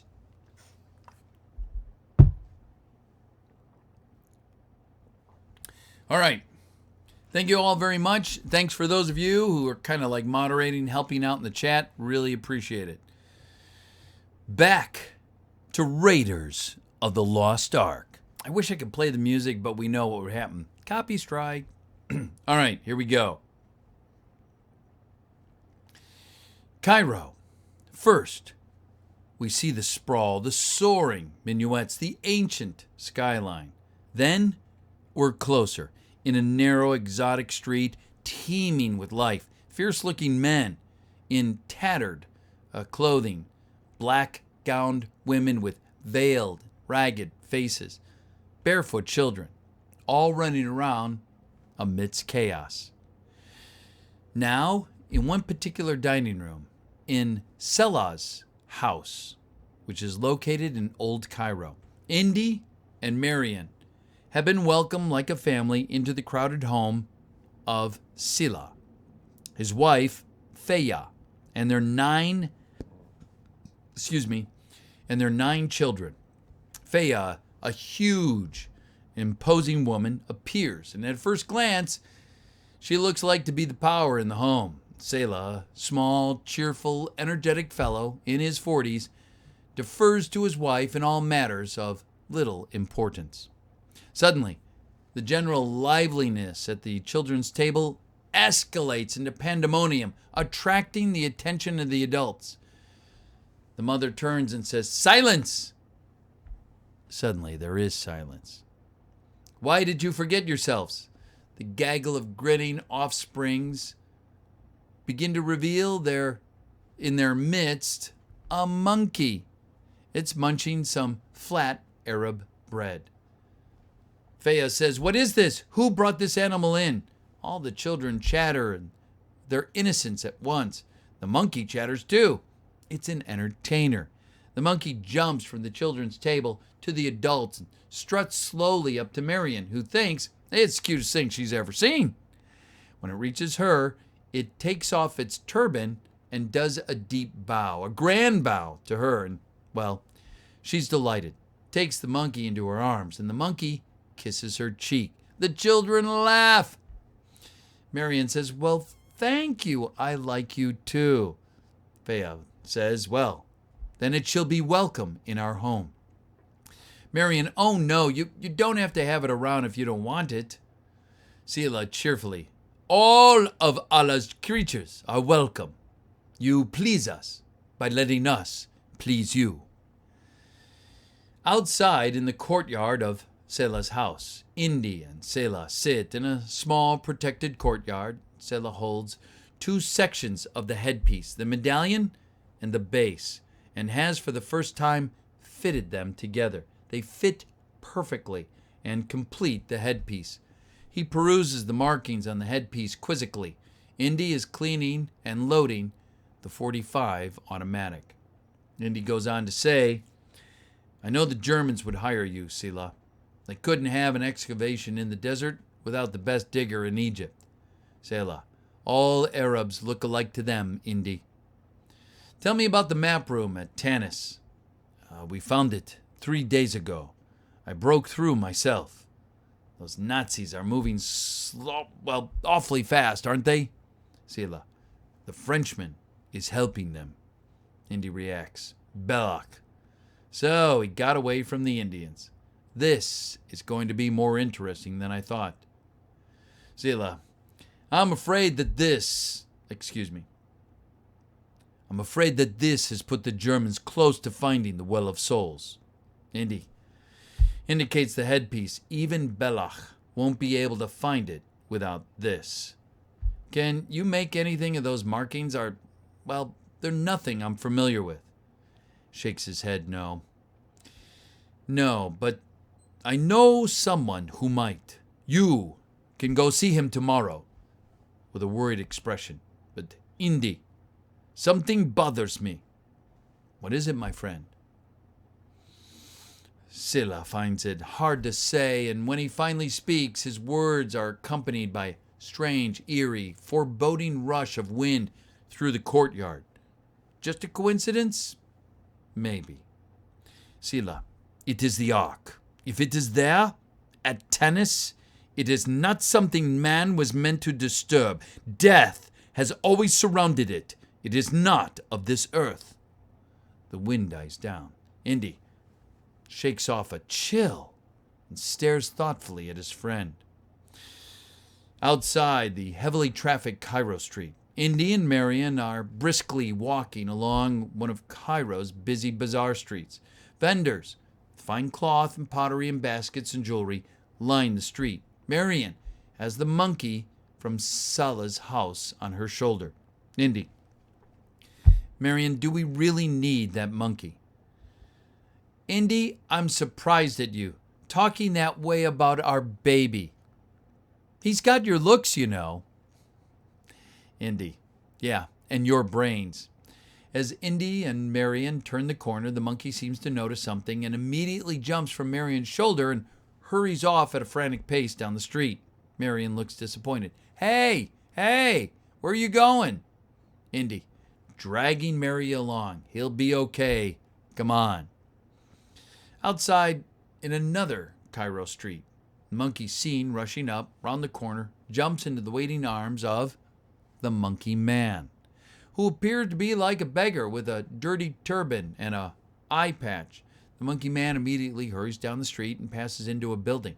In the building are two German agents. The monkey man and the monkey both give Heil Hitler salutes and engage in conversation. The monkey man quickly leaves two German agents and gets back into the street, where he is obviously shadowing Indy and Marion. Indy and Marion are just now passing by, and the monkey man ducks back behind some baskets. Down the street, in another Cairo street, Indy and Marion are passing under a balcony where a lone German agent stands watch. After they pass, the agent nods to some bad Arabs who are hiding in the shadows of the street. In a moment, Indy and Marion pass by the break. The monkey man turns and looks up the roof further down the alley. He waves with his hand. Someone up there waves back. Down the street at a small bazaar, Indy and Marion have reached the tiny square and made even more cramped by its use as small bazaar. They have started working their way through the crowd when several bad Arabs and a German agent begin to converge on them. Indy immediately sees what's happening, pulls the bullwhip from his jacket. The first bad Arab tries to reach them, and he gets hit in the mouth with a handful of whip. Now all chaos begins to break out with the bad Arabs, the innocent shoppers, baskets full of fruit and table goods, flying every which way in the constricted space. Indy yells out to Marion, "Run! Get out of here!" Indy catches a dagger-wielding bad Arab around the leg with a whip and flips him. Marion is reluctant to leave Indy. Indy yells at her again, "Go! Go, I tell you! Run!" Marion finally runs off between two buildings. A bad Arab takes off after her. The monkey man, now standing at the edge of the square, points to Marion. The monkey jumps off his shoulder and follows Marion. Down the street between two buildings, Marion runs along the narrow space and soon encounters a 5-foot wall. She flops over it. The bad Arab is right on her heels. He reaches the wall and vaults over it. And on the other side of the wall, the bad Arab lands in a crouch, looks ahead, but doesn't see Marion. Immediately, a heavy earthen pot smashes over his head, putting him out. Marion steps out from an alcove and starts to run toward the street at the other end of the walkway. Suddenly, another bad Arab and a new German agent appear in the street at that end. Before they can spot her, Marion retreats into the alcove once again. There's a huge rattan basket sitting there. Marion climbs in and closes the top above her. The only witness was the monkey, who is now perched on the 5-foot wall. Back in the small bazaar, chaos. An entire booth of pots and pans collapse on bad Arab and the German agent as Indy whips away at a support. Back over between the two buildings, the chattering monkey leads the German agent and two bad Arabs over to Marion's hiding place, gesturing maniacally.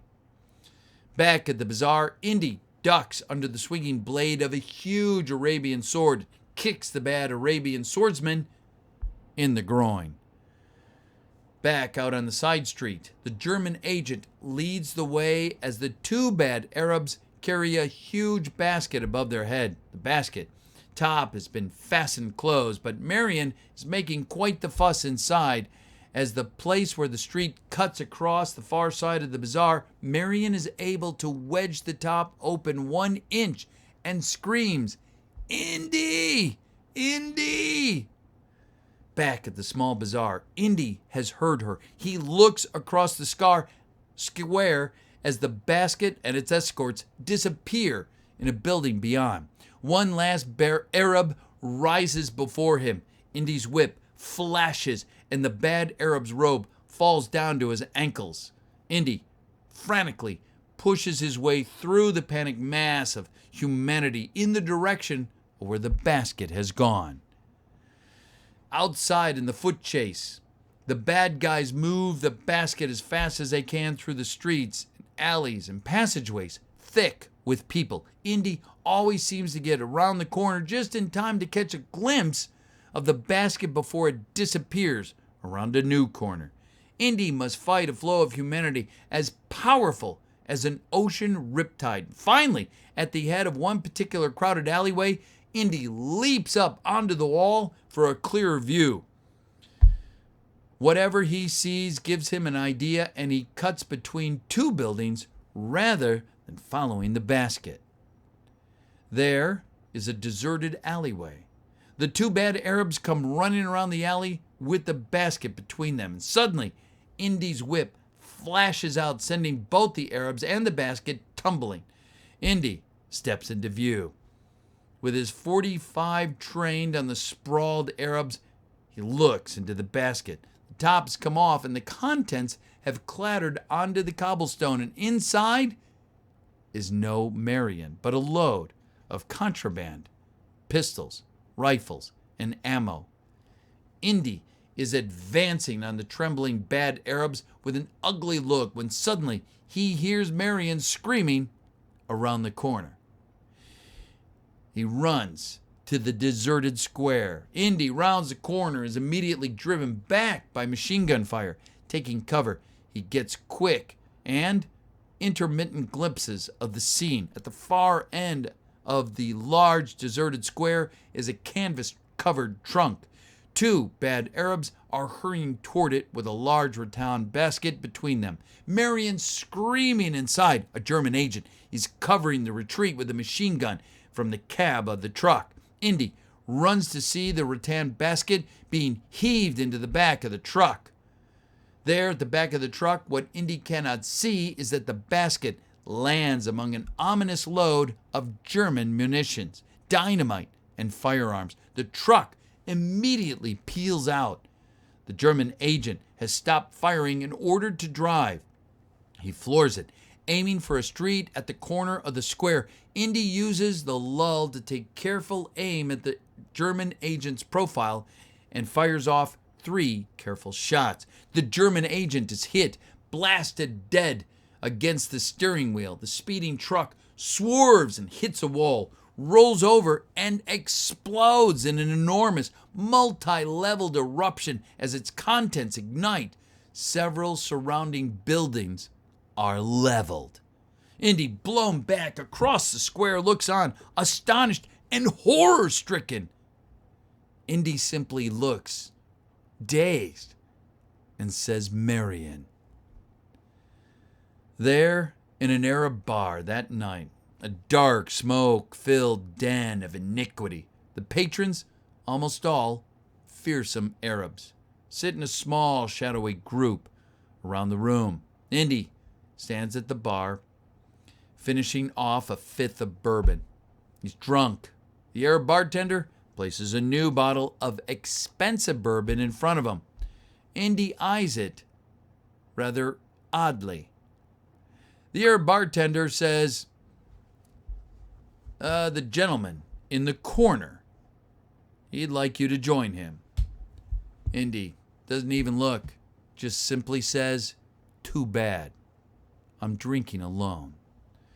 The Arab bartender does a take, looking at the 3 tough German henchmen who've surrounded Indy from out of the smoke, their hands stuffed in a bulging trench coat pocket. Indy notices them now with a blurry glance. He decides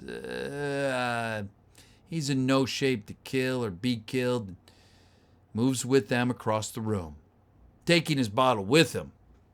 The Arab patrons take this in and mind their own business for the moment. The occupant of the smoke-shrouded corner table becomes visible only as Indy reaches there. It is Emil Belach. He's drinking wine. Belach. Good evening. Good evening, Dr. Jones. I ought to kill you right now. It was not I who brought the girl into this dirty business. Indy knows it's true, and that's what's tearing him up. Sit down, please, before you fall down. Now we can behave as civilized citizens. I'm afraid it will be your last opportunity.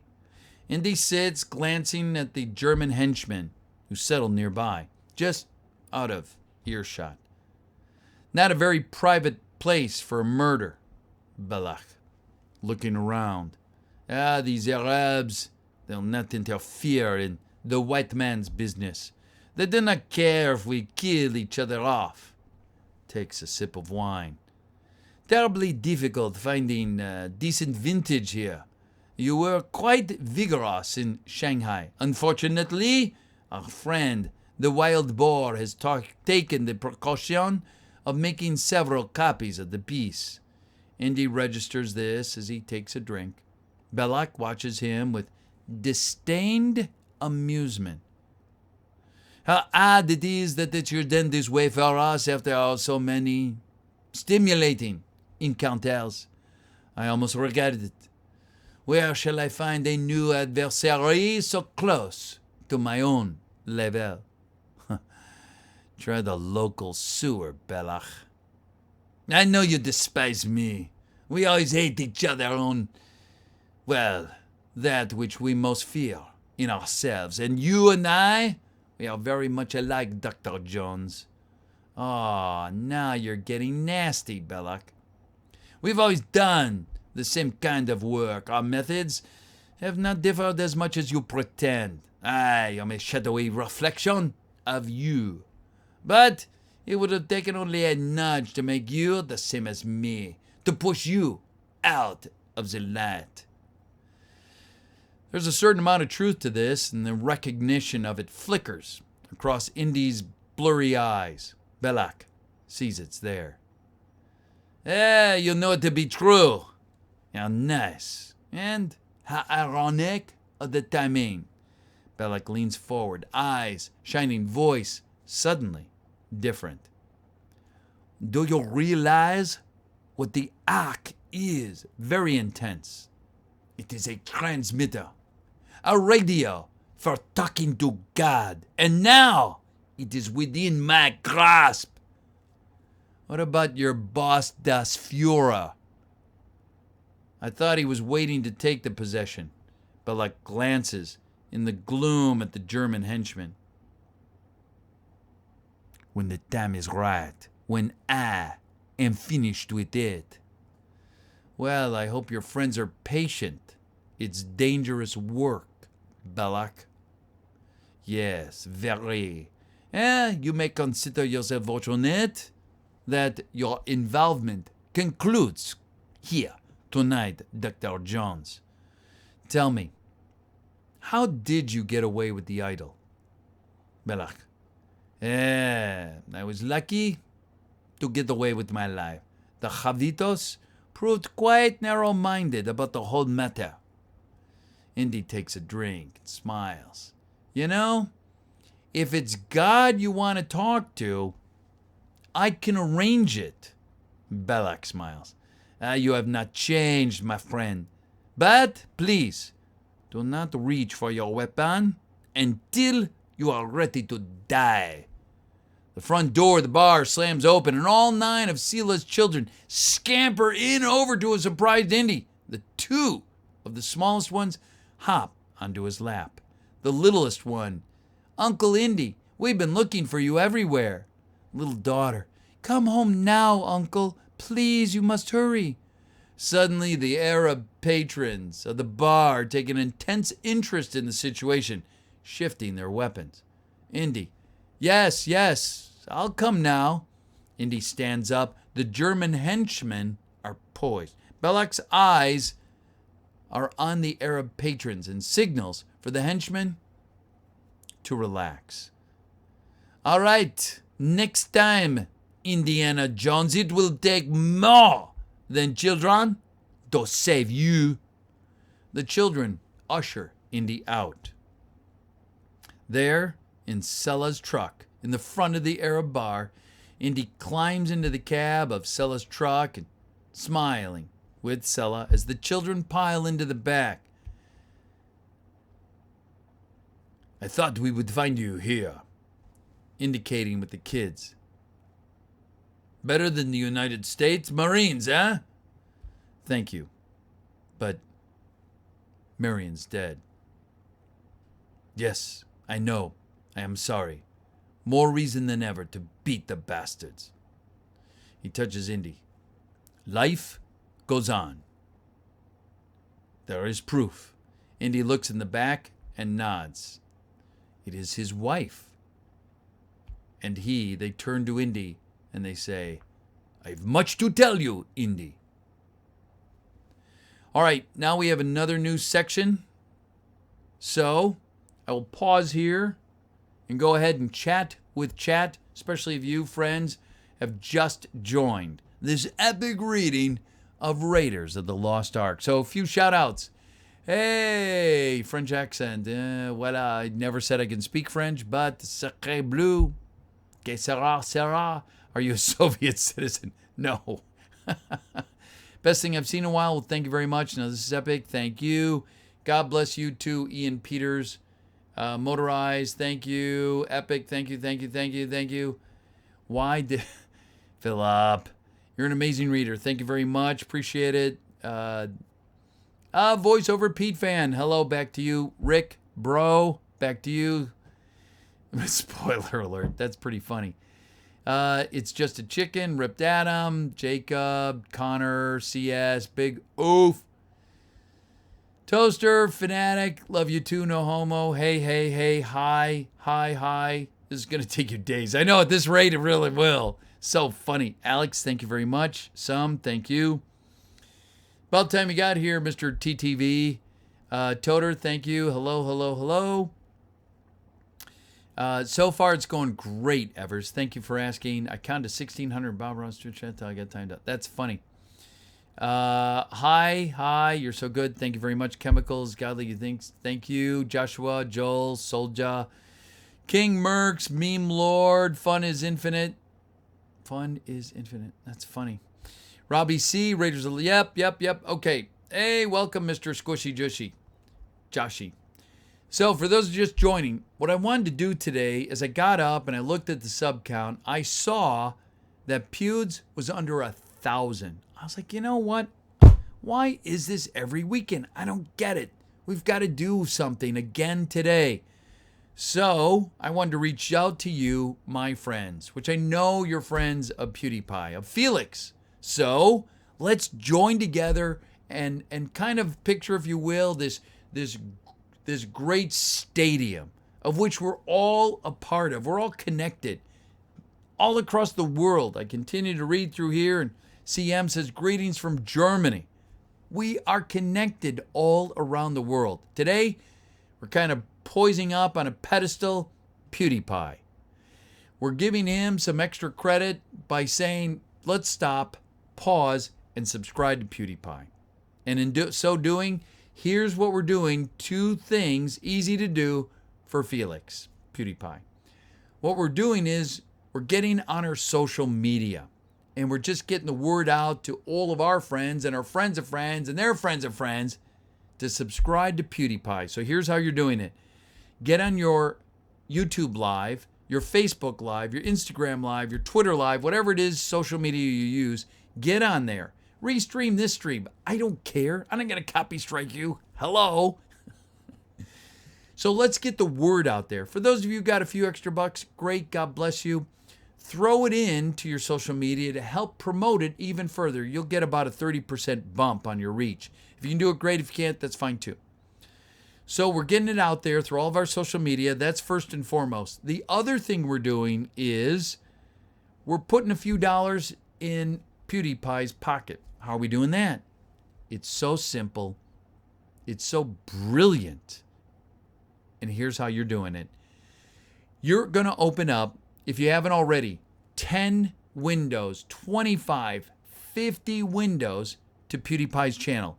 Click on his videos and have them repeat, have them loop, where they just play again and again and again. What does that do? It runs the ads on his videos. It ranks him up in YouTube's algorithm. And so tomorrow, when he wakes up and he looks, he's going to go, whoa. I don't know how to say it in Swedish. Wow, this is great. This is amazing. I got a few extra dollars last night. And that's your way and my way of just saying back to PewDiePie, you know what? Thank you. Here's a tangible way of us saying thank you. Really appreciate you and your hard work and everything you do. Whatever happens with the sub count, thank you. I know this is true because it happened to me.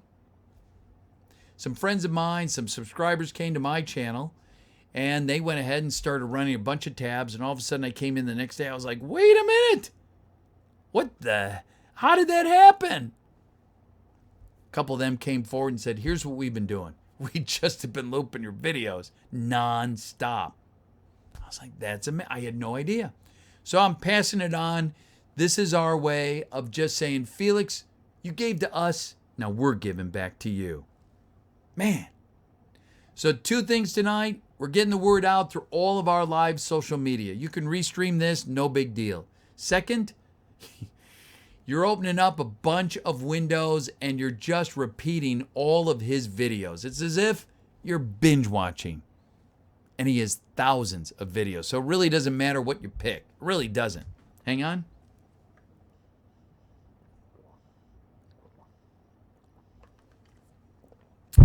Latan Dab, or however you say your name, I agree with you, he does. But trust me when I say on his behalf, he truly appreciates, he is humbled. I'm telling you, this guy works harder than me, and I know I put in 60, 70 hours a week. I really do. So if he's working that hard and he cranks out productions every day, well, 6 days a week, man, there's few guys that put out that much on their channels. So I applaud him. CM, if your computer can only handle 5, so what? Do it. Do it. And Bonzane and any others who've graciously gifted me tonight, thank you very much. Bonzane says, Pete, if you were hypnotically a character in a video game, what would your powers and abilities be? And by hypnotically, I mean I'm working on it. What would they be if I could have any sort of powers? First and foremost, in a game, I would love the power of healing. Flying's great, being like Doctor Strange and being to go through time, that's great. But being able to touch somebody and really make a difference by changing them, I would love that power. That to me it'd be quintessential. Pete, can I get a shout out? You bet, Archie. We're winding down now, folks. Love you too, Captain. Thank you very much. Yes, for those of you who saw my VoiceoverPete President video for 2020, thank you for all the great things you guys said. That was by far my most favorite video.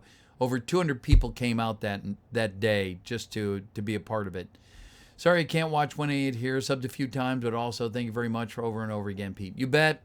Baconator, thank you. Get Suited, thank you. Maggie, it's good to see you. You were missed, Maggie. Ripped Adam, thank you. I know. This is my chug jug.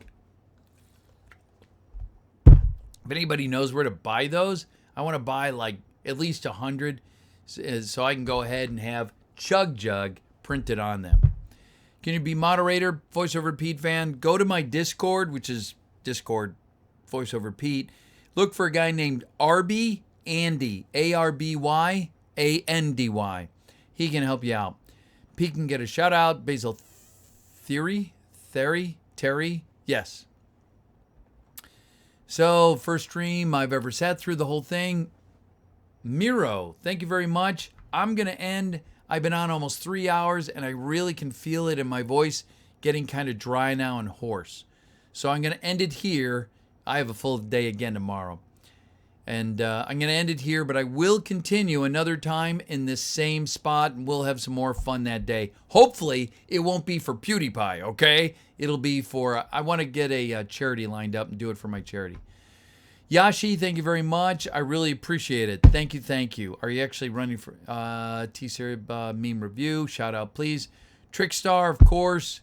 Can you still stream on Twitch?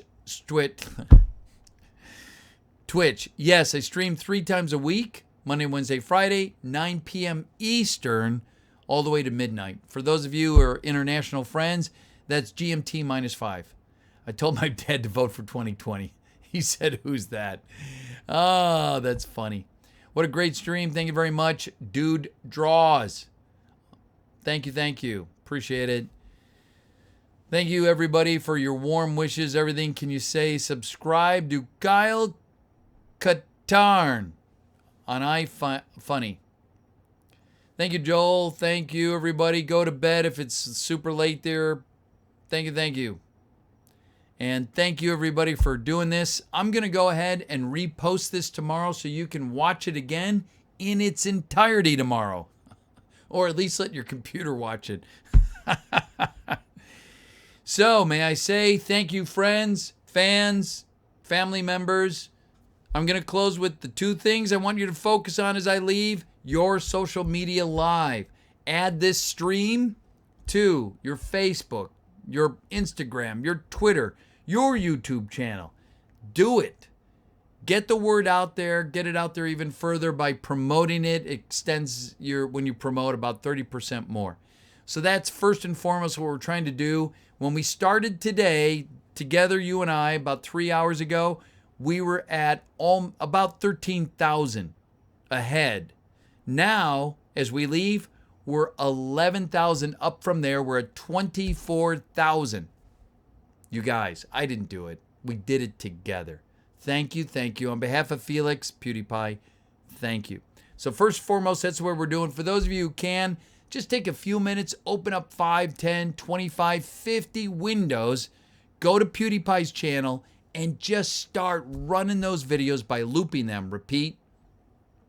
What'll happen is PewDiePie will come in tomorrow. He's going to look and he's going to go, oh my gosh, he got a few extra dollars in his pocket last night. It's your way. It's my way of saying, thank you, PewDiePie. This is a tangible way we can just say, at no cost to any of us, thank you. So with that said, that's the whole point and purpose. Bullocks, thank you for being here. You're up pretty late. And thank you, everybody, for being here. So, Crispy, I'll go ahead probably tomorrow and repost this video from live to regular.